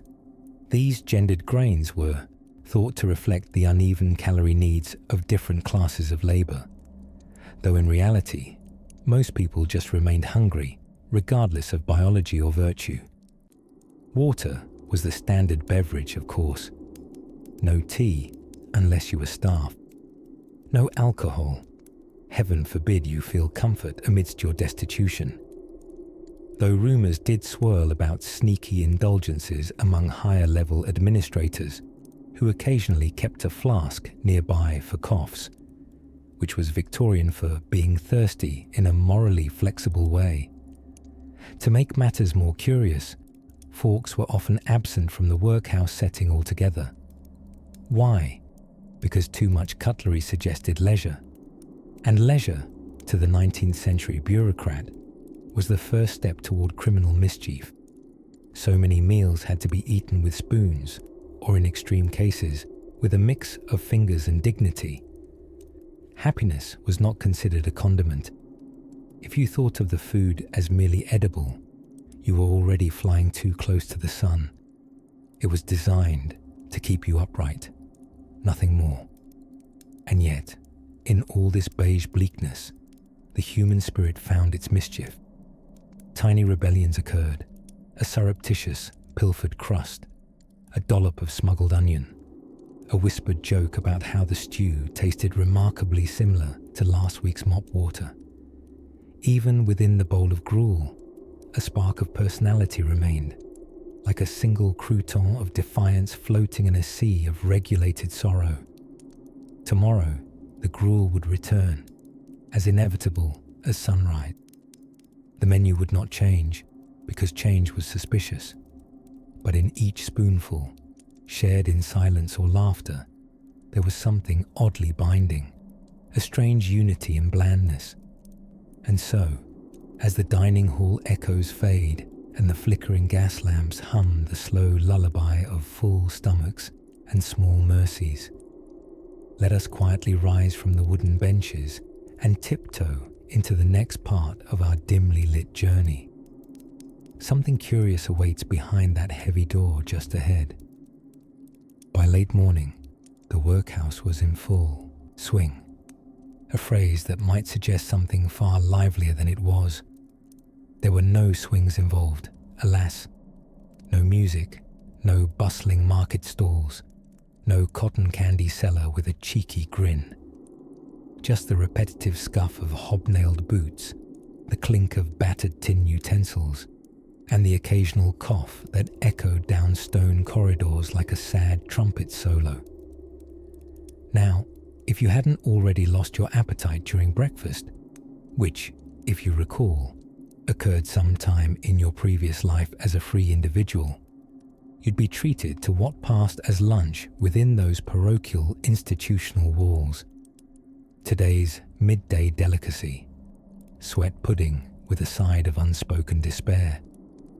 Sweat, for the unacquainted, is a humble block of pure beef fat that Victorians believed to be nature's sponge. It was nutritious, allegedly, but only in the same way that chewing on a boot provides fibre. The paupers, seated in rows at unnaturally long wooden tables, spooned up their fare mechanically.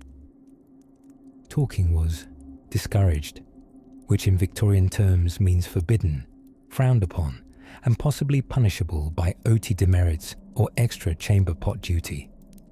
Eyes were to remain lowered unless summoned upward by a warden, a sermon, or divine intervention, and none of those occurred during lunch. The silence was only occasionally punctuated by the stern clatter of a wooden ladle against a bucket, symbolizing not generosity, but strict portion control.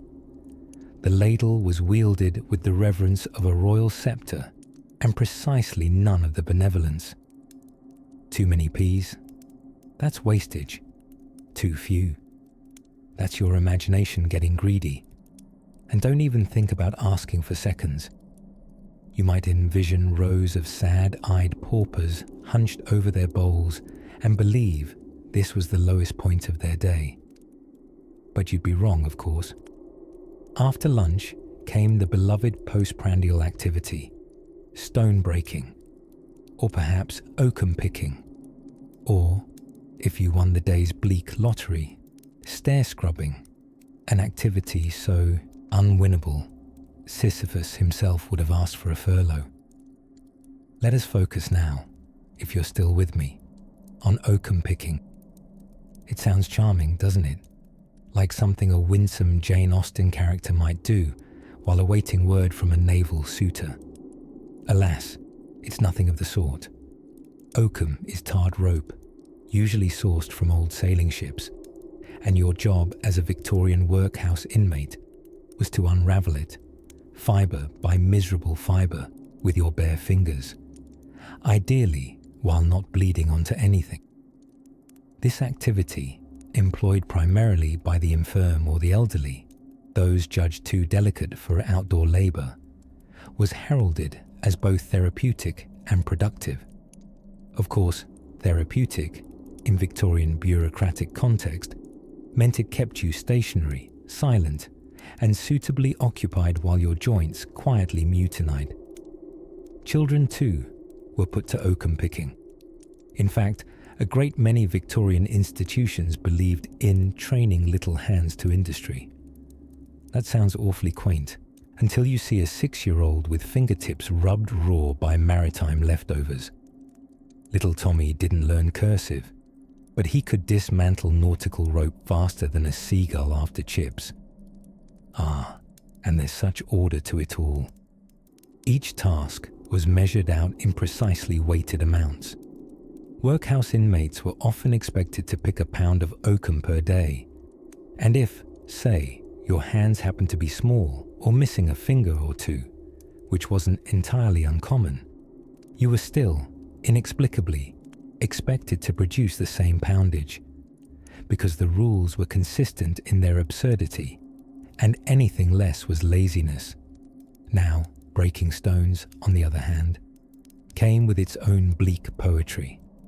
Large chunks of rock were delivered into a yard, and your job was to smash them into progressively smaller pieces. The ultimate goal, gravel, or as they called it, crushed hope. It was transported off for road surfacing, so, if you were lucky, someone important might one day walk atop the fruits of your cardiovascular demise. The truly cunning trick of the workhouse taskmasters was the way they made every job feel just productive enough to justify its punishment-level monotony. The oakum would go to caulk old ships, the gravel to pave roads, the scrubbed stairs. Well, they'd be dirty again in an hour. But you, dear pauper, had contributed. Hurrah. And so, under the grey breath of a soot-heavy sky, afternoon labours pressed on. No one spoke, save the wardens, whose instructions rained down like moth-eaten thunder. Somewhere, a bell would eventually toll like a tired sigh, offering a sliver of reprieve before yet another round of inventorying human souls. But before we step gently into the next corridor of Victorian fortitude, let us pause here, between the whispered scrape of spoons and the ache of splintered fingers.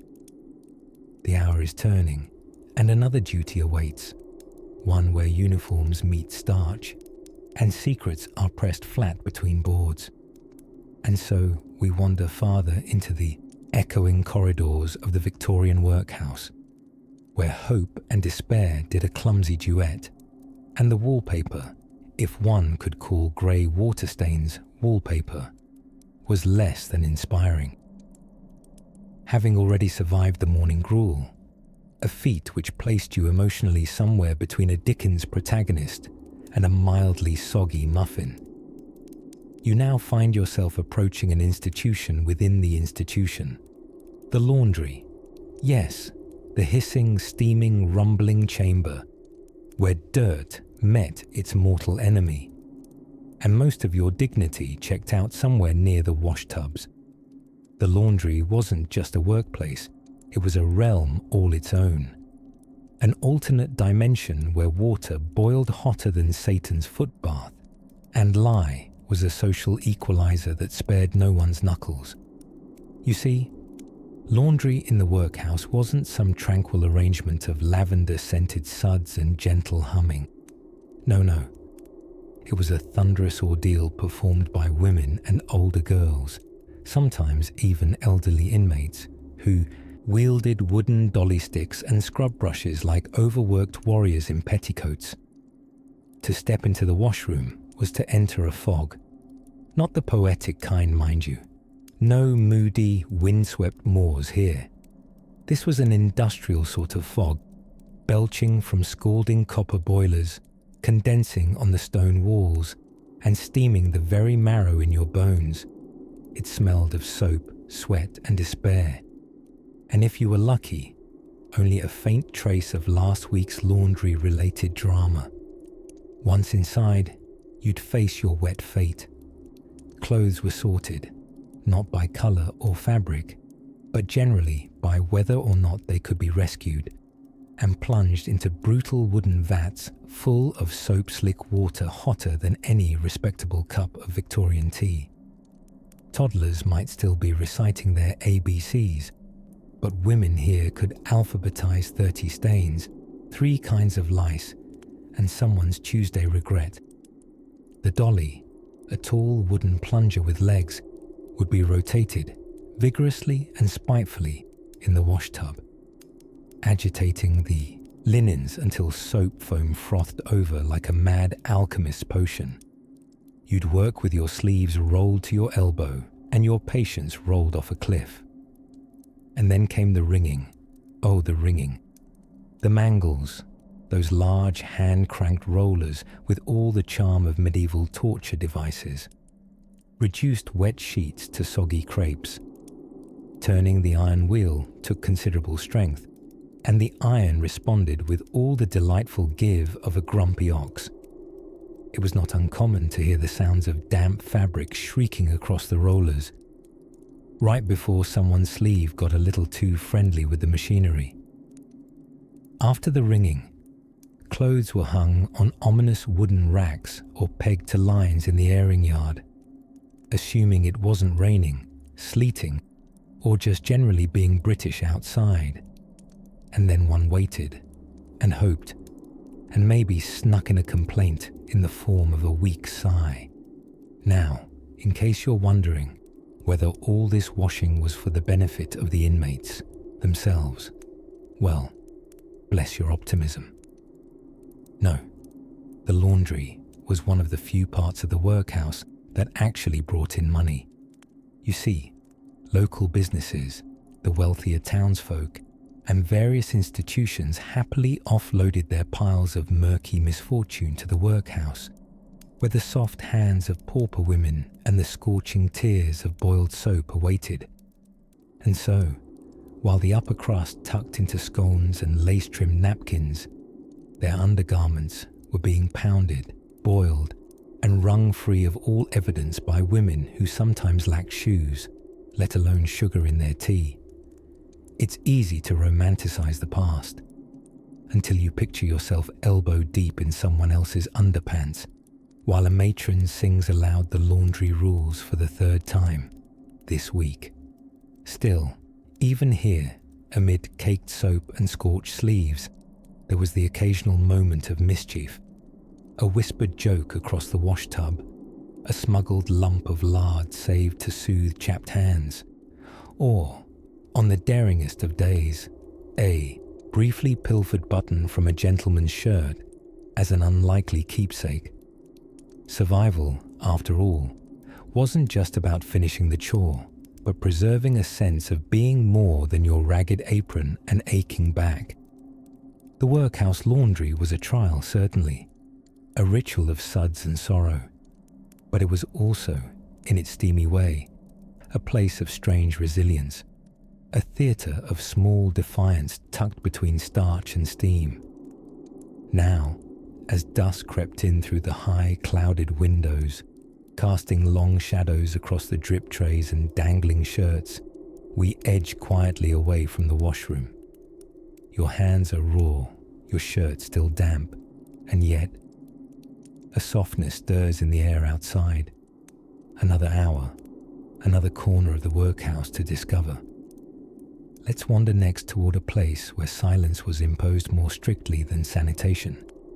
Yes, somewhere that tested the spirit almost as much as the soap tested the seams. As the pale light of early morn filtered through soot-frosted windows, the workhouse kitchen began to stir. And by kitchen, I mean an echoing corridor of misery faintly scented with boiled turnips and defeat. Breakfast, if you could call it that, was a carefully rationed masterpiece of somewhere between oatmeal and despair. The gruel was ladled out with all the affection of a tax inspector shoveling snow, neutrally, precisely, and without the slightest hint of warmth.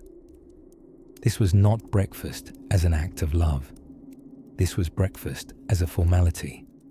A grey puddle in a grey bowl, eaten in a grey mood under the stern gaze of a matron who could curdle milk with a look. Still, compared to the bread, it had the consistency of a building material. The gruel might as well have been laced with cinnamon and hope. Nutrition in the Victorian workhouse wasn't about love or abundance. It was about achieving the bare minimum required to keep a person upright and slightly conscious enough to scrub more floor.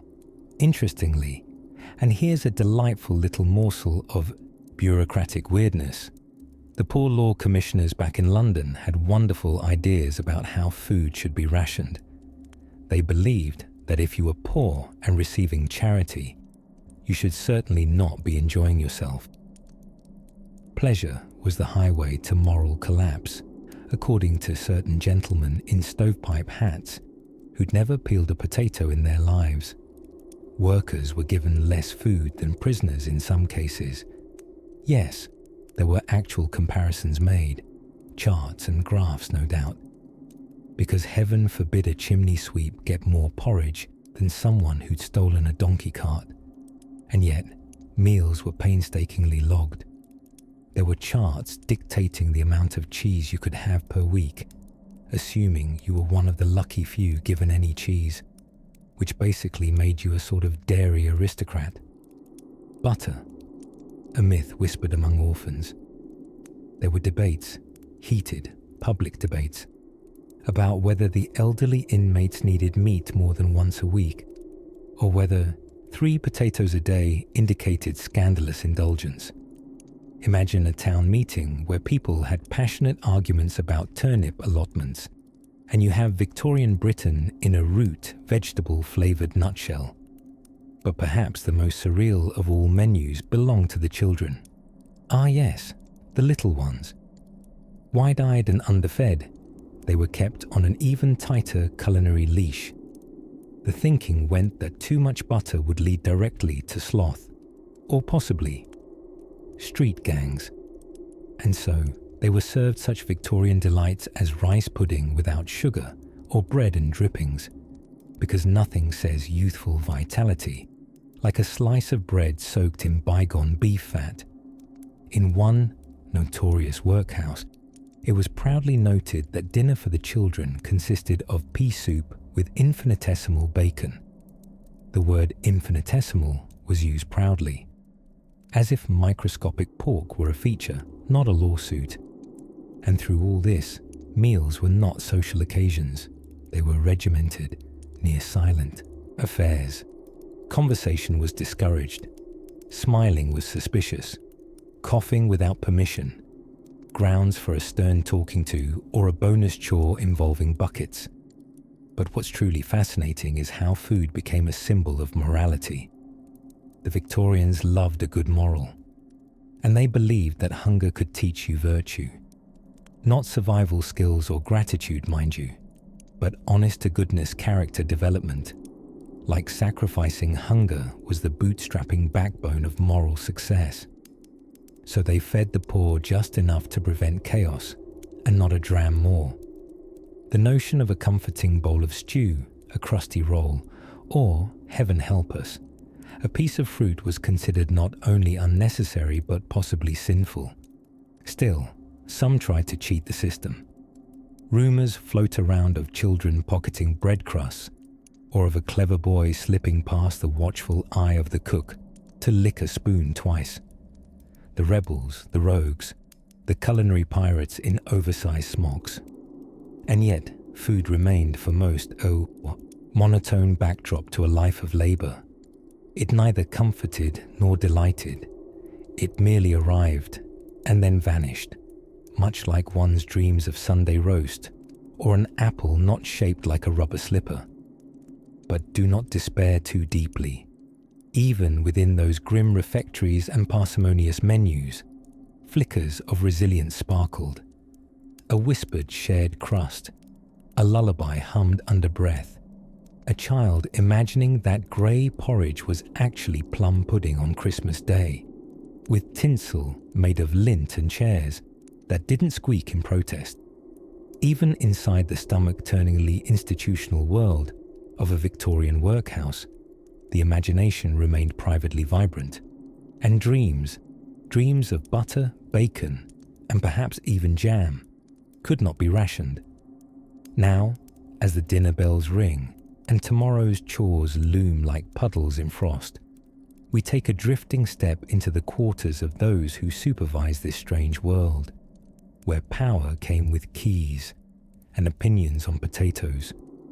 As the soot settled on the drowsy rooftops and the gas lamps flickered like bashful fireflies, the workhouse kitchen became an unlikely theatre of subtle rebellion and culinary farce.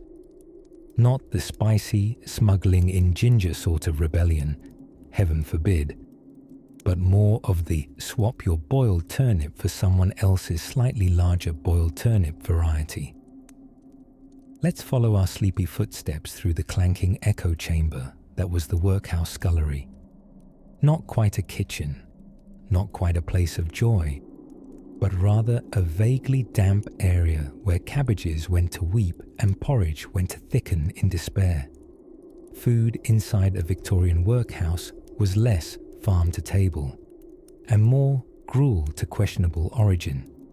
The infamous gruel was, for all intents and stomachs, a lukewarm blend of oatmeal, water, and disappointed dreams. Served twice daily, it was considered both breakfast and supper, depending on what you told yourself to keep going. Legend has it that if you stared into your bowl long enough, you could see the reflection of someone halfway to giving up. Workhouse officials, armed with ladles and the self-importance of minor deities, portioned the food with fastidious cruelty. Bread was often doled out in disgracefully geometric slabs, cut so precisely that even modern-day Tetris champions would weep. Meat was a rare guest, treated much like a shy aunt at a family gathering, acknowledged but never spoken to.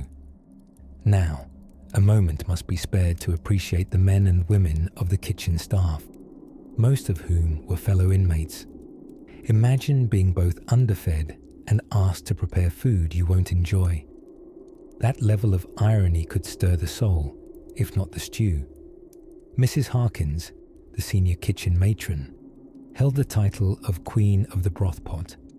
It wasn't an official title, mind you, but if you'd seen her wield a slotted spoon with the authority of a monarch, well, you'd understand. Of course, the real drama unfolded during dinner bell. Picture a hungry throng advancing in orderly, half-starved formation, each carrying their issued tin bowl as if it were the Holy Grail. Whispered negotiations cropped up in the queue. "Trade you my 2 crusts for your corner slice," someone might whisper. "Only if you let me sit near the boiler," came the reply. Little alliances formed over scraps and steam, the economics of hunger operating in every silent bargain. Curiously, meal descriptions were a favourite subject in parliamentary reports. Nothing says effective governance like stretching 3 pages to describe boiled sweet. Inspectors would show up unannounced for quality control, sampling spoonfuls of soup with the kind of expression normally reserved for mildew inspection. Palatable, they might mutter, which was Victorian for won't actively kill you. On paper, the diet was designed for nutritional adequacy, to sustain the industriousness of the body without troubling the imagination. In reality, the menu was more punishment than provision. Monotony was the true spice of the workhouse, though we use the word spice here ironically, since actual spices were banned for being, well, enthusiastic. Still, in this culinary wasteland, tiny sparks of comfort could be found. A sliver of potato with unexpected crisp, a second ladle of broth when Matron Harkins wasn't looking, and once, just once, a mysterious raisin appeared in someone's gruel, prompting a full investigation and a minor scandal titled, no joke, the pudding incident of '83.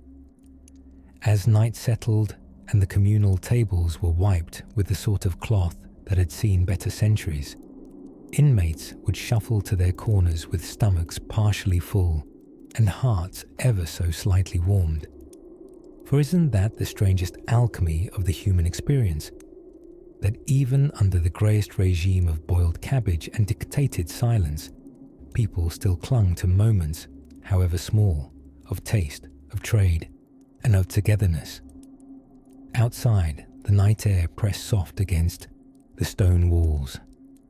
The workhouse lay quieter now, save the occasional clatter of a spoon mislaid or the gurgle of a slumbering stomach dreaming, just dreaming, of a proper roast. Let's tiptoe onwards, where a new day beckons full of starch, toil, and slightly more mischief. In the gentle glow of a gas lamp flickering outside a soot-dusted window, we peek into one of the lesser-known halls of the Victorian Workhouse, the infirmary, or, as some referred to it in whispered dread, the final waiting room. It was a place of both respite and resignation, where the smell of boiled linens tried and failed to cover the mingled tang of iodine, mildew, and whatever Dickensian diagnosis was making the rounds. Now, to call it a hospital in the modern sense would be like calling a chamber pot a jacuzzi. Yes, there were beds. Yes, there were bandages. But beyond that, the comparison erodes faster than a Victorian tooth on sugared tea. Illness, you see, was more than an inconvenience in the workhouse. It was practically a mandatory activity.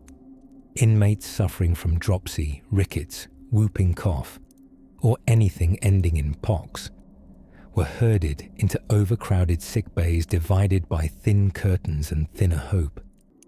Nursing was carried out not by Florence Nightingales, but often by fellow inmates with no medical training beyond having had the plague once and survived.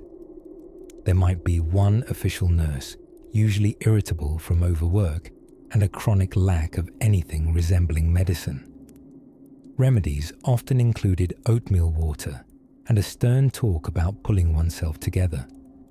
Luckily, the philosophy of the time was that suffering purified the soul. So if you were in pain, well, good news. You were on a heavenly fast track. The workhouse believed it was doing you a spiritual favor. Physical discomfort was practically a prescription. One of the most curious elements of the infirmary was how it served not only the sick, but the temporarily inconvenient.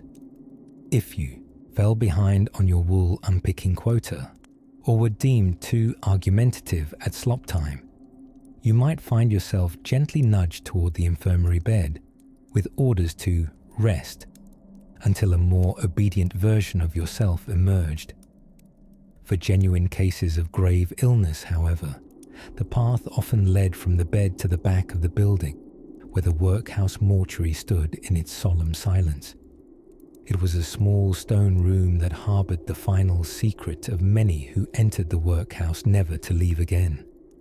These souls were buried in paupers' graves, stacked and unmarked, with nothing but a memory and a docket in the ledger to say they ever lived or died. Yet, as grim as it sounds, there were odd glimmers of warmth.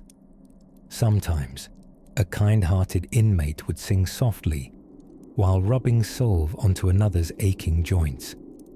Sometimes, despite the clattering of chamber pots and the eternal chill, people formed quiet friendships, sharing fever dreams and whispered prayers under coarse blankets.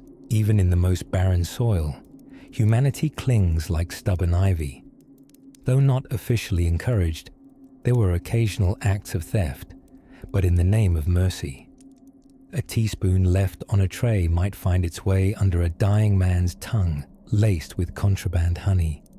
A sympathetic matron might lift a sheet of forbidden real cotton instead of recycled burlap. Little revolutions of kindness against the tyranny of bureaucratic neglect. Official inspections of the infirmary were alarming ceremonies wherein all involved were expected to appear both vigorous and near death simultaneously. Beds were hastily made, faces scrubbed until rosy, or just red from cold, and the pungent aroma of carbolic acid was splashed liberally, because if it stung the nostrils, it had to be effective. Record keeping in the infirmary was a meticulous affair. Notes were taken in a ledger so large it required 2 courses of gruel to lift. Inmates' symptoms were logged with all the poetic subtlety of foghorn, coughs violently, grumbles too much, or reported head pain, reassigned to laundry.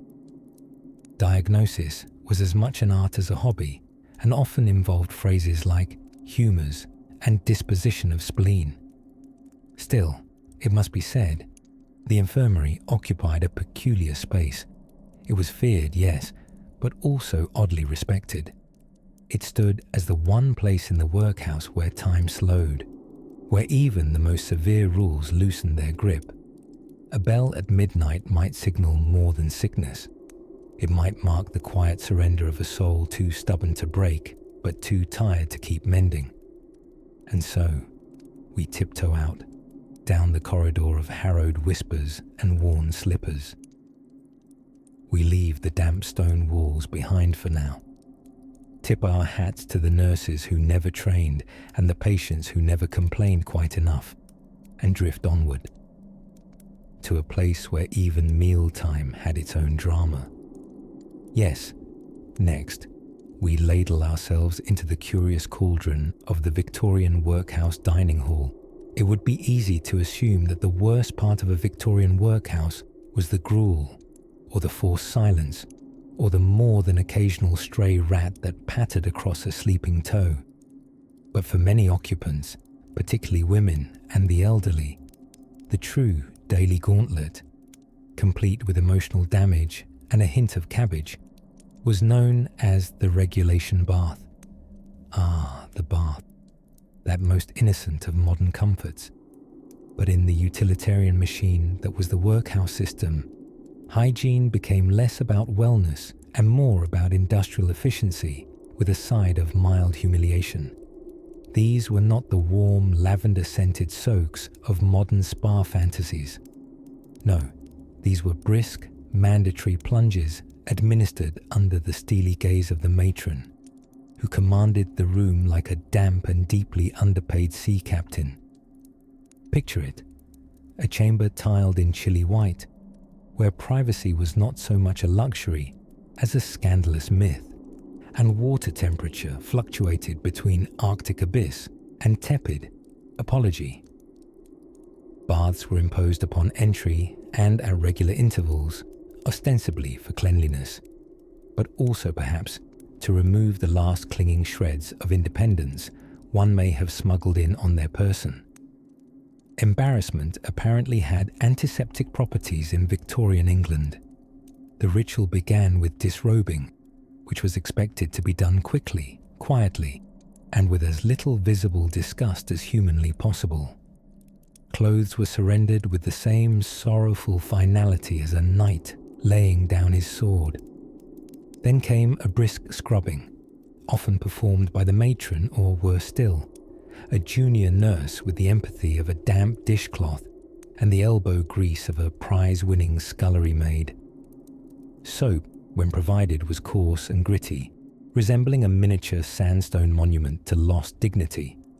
It could remove dirt, yes, but also minor skin layers, emotional nuance, and any previously held notions about personal space.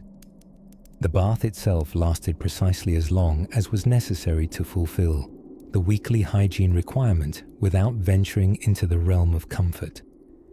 And forget towels, those too were on strict rationing, often as stiff as a cravat and twice as abrasive. If one emerged with only residual dampness and a sense of baffled survival, it was considered a pleasant Tuesday. But what Bath Day really accomplished was a communal moment of resilience. Despite its stripped-down bleakness, the collective awkwardness created a shared human experience. Women exchanged glances that said, wordlessly, perhaps next lifetime. Elderly men muttered grumblings of bathhouses past. Even the children, grimy though they arrived, took to the cold water with a kind of youthful defiance that only comes from not yet knowing better. Now, it wouldn't be entirely Victorian without a health theory tossed randomly into the mix like a decorative bay leaf. Bathing, it was believed by some, could ward off miasmas, the mysterious bad air that was felt, seen, and blamed for everything, from the sniffles to moral decay. A clean worker, they believed, was less likely to bring in disease, disorder, or unwanted ideas about unionization. And while the workhouse bath was hardly an oasis of health or hygiene, it did, quite unintentionally, teach a kind of stoic fortitude. After all, anyone who could endure an ice-cold scrubbing by a woman named Mrs. Plimblethwaite while standing on a creaky wooden slat floor was probably ready for anything life could throw at them, including but not limited to porridge for every meal and breaking rocks for 12 hours. Once clean, or at least rebranded as such, occupants would be issued their standard workhouse gown, identical for all and notable largely for its ability to drain happiness through the shoulders. But with it came a sense of strange initiation. One had been bathed, boxed in linen, and stamped as part of the machine, still dripping, still blinking away soap, and still wondering what coconut oil even was. The freshly washed inmate would shuffle back to their assigned dormitory, trailing the faint hope that perhaps next time the water might be warm. It wouldn't be, but that was the nature of hope in Victorian institutions: persistent, impractical, and slightly soggy. And as the cold night settled over the stone walls of the workhouse, and another cycle of labour and gruel loomed grey on the horizon, there remained one final refuge: the comforting rhythm of habit and sleep. Speaking of which, we are nearly ready to descend into quieter quarters, where even the sternest matron cannot follow. But before we curl up fully inside our threadbare blankets, there's still one more corner of workhouse life to wander: the curious customs of punishment and penance. The sound of clanking tin pails and the faint whiff of boiled cabbage in the morning. Or perhaps at any hour whatsoever, for workhouse time was notoriously unconcerned with your circadian rhythms. Indeed, if there was one thing the Victorian workhouse excelled at, aside from soul erosion, it was the earnest, unrelenting crunch of cold efficiency. Now, if you've slipped into your nightcap and are comfortably swaddled somewhere between conscious curiosity and whispering dream, let's take a torch-lit turn into a lesser-known corner of this grand bureaucratic dungeon, the workhouse infirmary. At first, you might imagine soft flannel sheets, poultices of lavender, and nursemaids murmuring there while mopping clammy brows. No, that would require a budget. Instead, the infirmary was where sickness went to be observed, not necessarily healed. One might be given a spoonful of liniment or the miracle cure of the era, gruel slightly warmed. Keep in mind, the Victorian understanding of medicine was less science-backed diagnosis and more, you look a bit ghosty today, let's try bleeding you again. The poor law board, in its infinite frugality, believed that making sick wards too comfortable would entice the undeserving poor to contract a mild case of tuberculosis just for a decent lie-down. Now, any properly certified workhouse infirmary was meant to have attendants and at least a nominal physician. Often a man who practiced medicine with the same enthusiasm as a sheep might skydive. Some doctors had as many as 20,000 paupers under their care and were paid about as generously as a doorknob tipper. Consequently, bedside visits were brisk affairs. Think, yes, you again. Still coughing? Carry on. And they might, quite literally, carry on until they faded quietly into the still hours of the night, unrecorded, unremarked, and quietly displaced by the next warm body on the cot. Cleanliness, too, was an aspirational concept, as in people aspired to it, but the resources didn't quite follow through. Remember, disinfectant was still a newfangled idea, and besides, what could possibly be unsanitary about a room where 40 people shared one latrine with a door hinge made of hope? Linen changes were rare, and if someone happened to die in their bed, well, let's just say the turnaround was swift. No one wasted time on sentiment when there was a queue. Women in the infirmary had their own special flavour of disregard. Maternity care, for instance, was offered with all the grace of a bad bar brawl. If a woman gave birth in the workhouse, she was often attended by the other pauper women who, despite any kindness of spirit, had exactly zero medical training and occasionally fainted at the mention of afterbirth. Yet within all this bleakness, there are faint glimmers of humanity. Soft, candlelit souls who tried, despite the crushing machinery of their setting, to provide comfort. Some nurses were recruited from the ranks of the inmates themselves, chosen for their cleanliness and temperament. Two qualities we routinely undervalue until we lack them. These women, paid in meals and modest merit, did what they could. A pat on the shoulder, a whispered lullaby to the one infant mewing in the crib, a sturdy hand to hold while the world did its worst. And then, of course, there were the visitors, occasional ladies from local charities, breezing in with donations of sticky barley sweets and a suspicious number of moral lectures. They often left contemplating a life lived far below corset level, and perhaps, just perhaps, dropped off a warm shawl out of something that might be described, cautiously, as guilt-shaped compassion.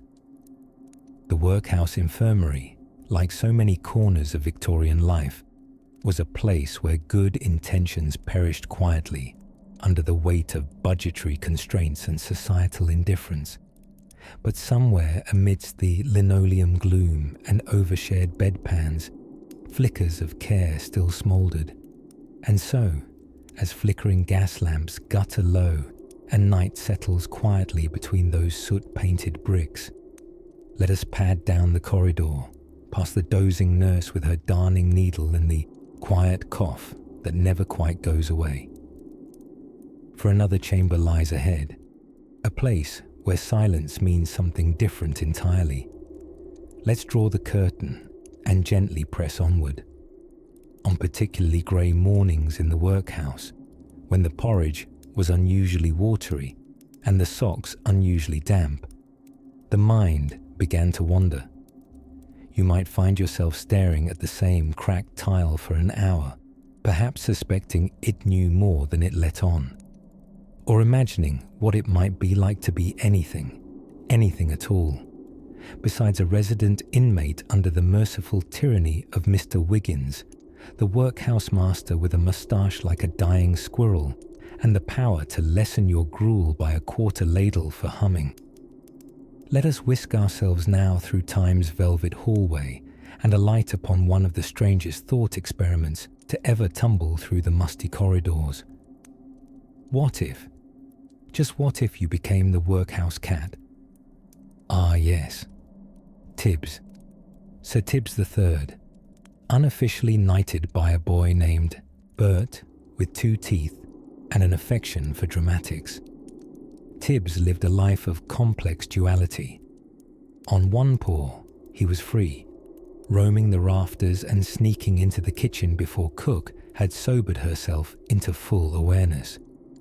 On the other, he'd been dressed in tiny spectacles too often by idle children, and had more than once been used as a muffler substitute during bitter winter months. Tibbs was a sponge for secrets, a reluctant confidant, and perhaps most telling of all, he never tried to escape. The workhouse had that effect on everyone, even the vermin.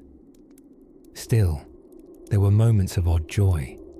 Wednesday nights, for example, when the chapel choir practiced and the sopranos sang so high, the rats packed their belongings and considered honest labour. Or when old Mrs. Tilbury told bedtime stories to children whose parents were separated from them by the rigid rules of gender-specific dormitories. Nobody knew where Mrs. Tilbury had originally come from. She simply appeared one week, knitting erratically and telling tales that began as grim Bible parables, but somehow veered into piratical adventures and candle-smuggling schemes. Some say Mrs. Tilbury had once been a governess to a duchess who ran off with a footman. Others claimed she was the duchess, Whatever the truth, it didn't matter in the workhouse.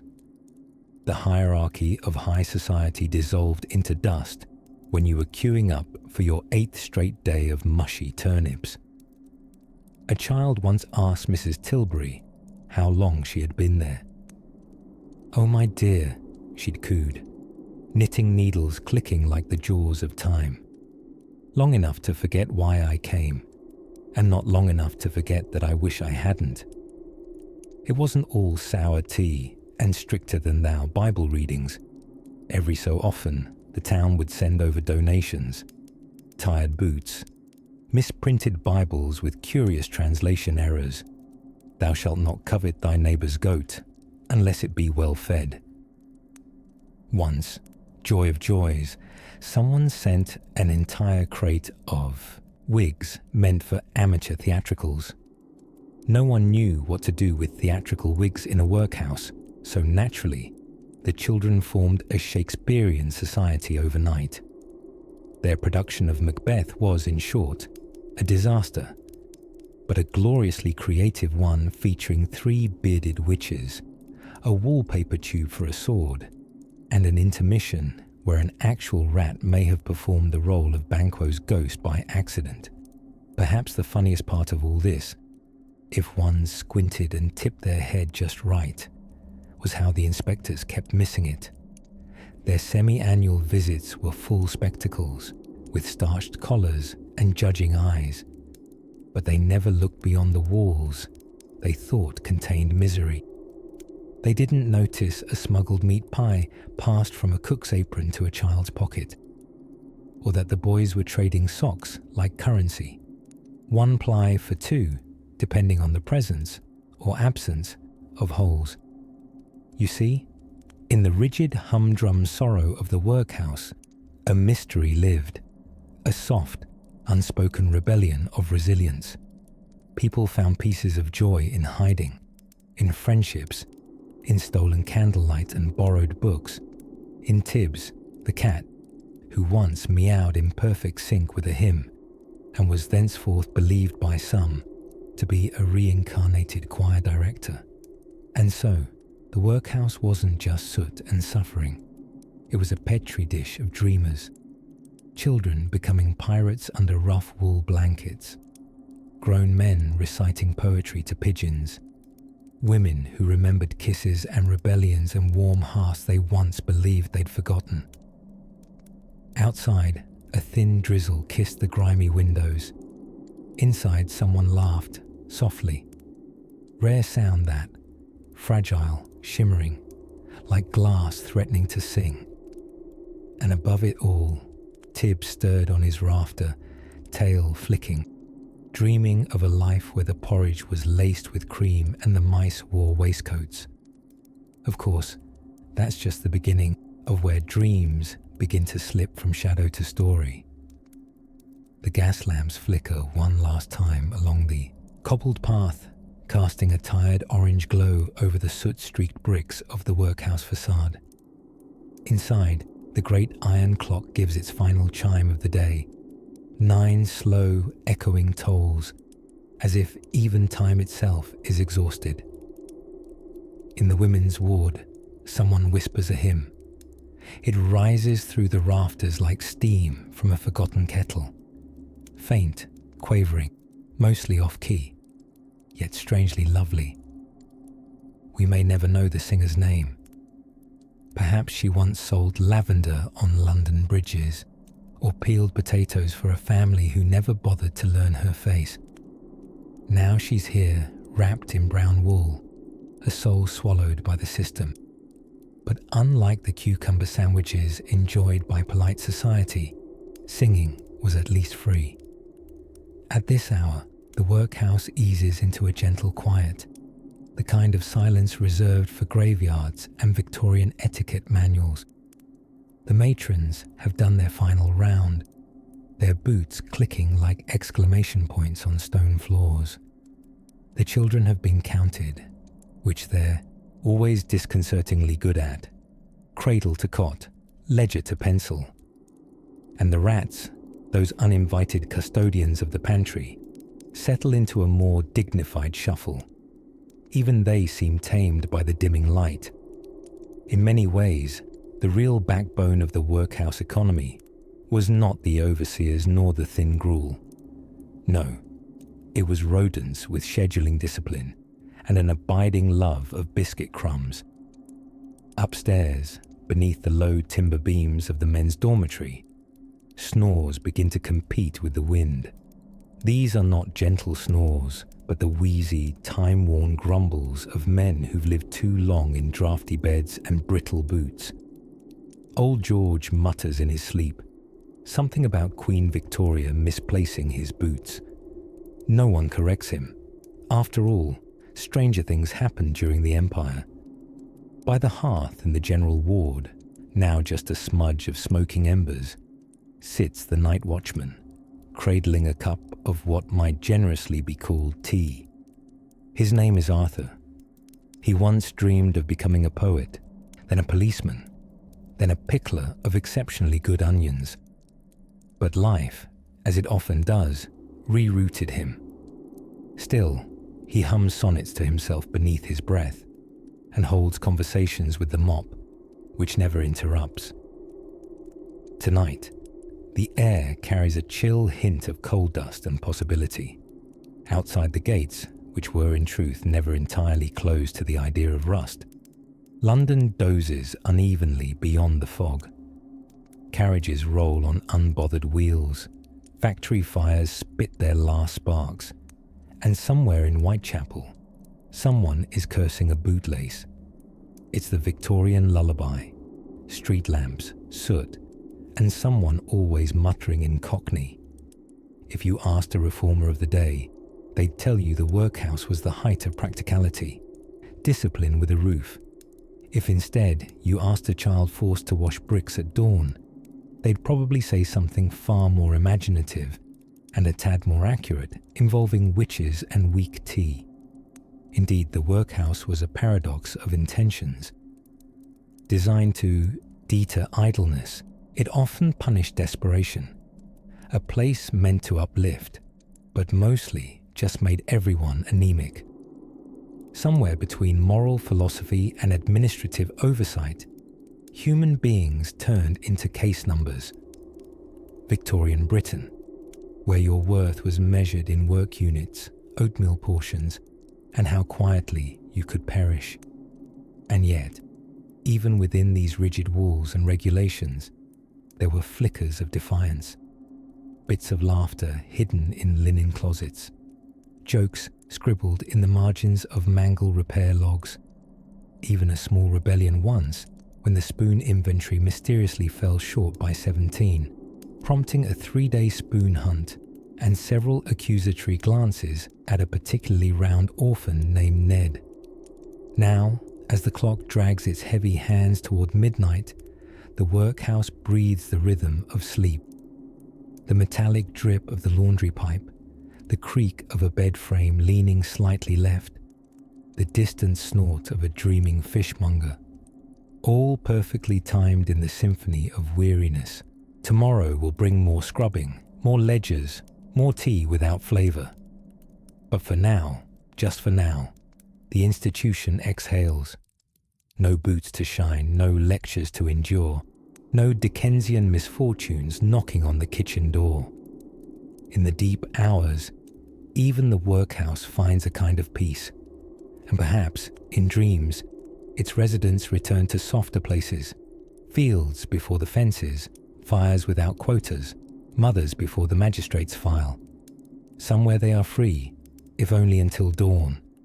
So we let them rest, and you too. Let your thoughts drift like chimney smoke over cobbled lanes, fading into the velvet hush of history. Sleep now. The workhouse won't call your name tonight.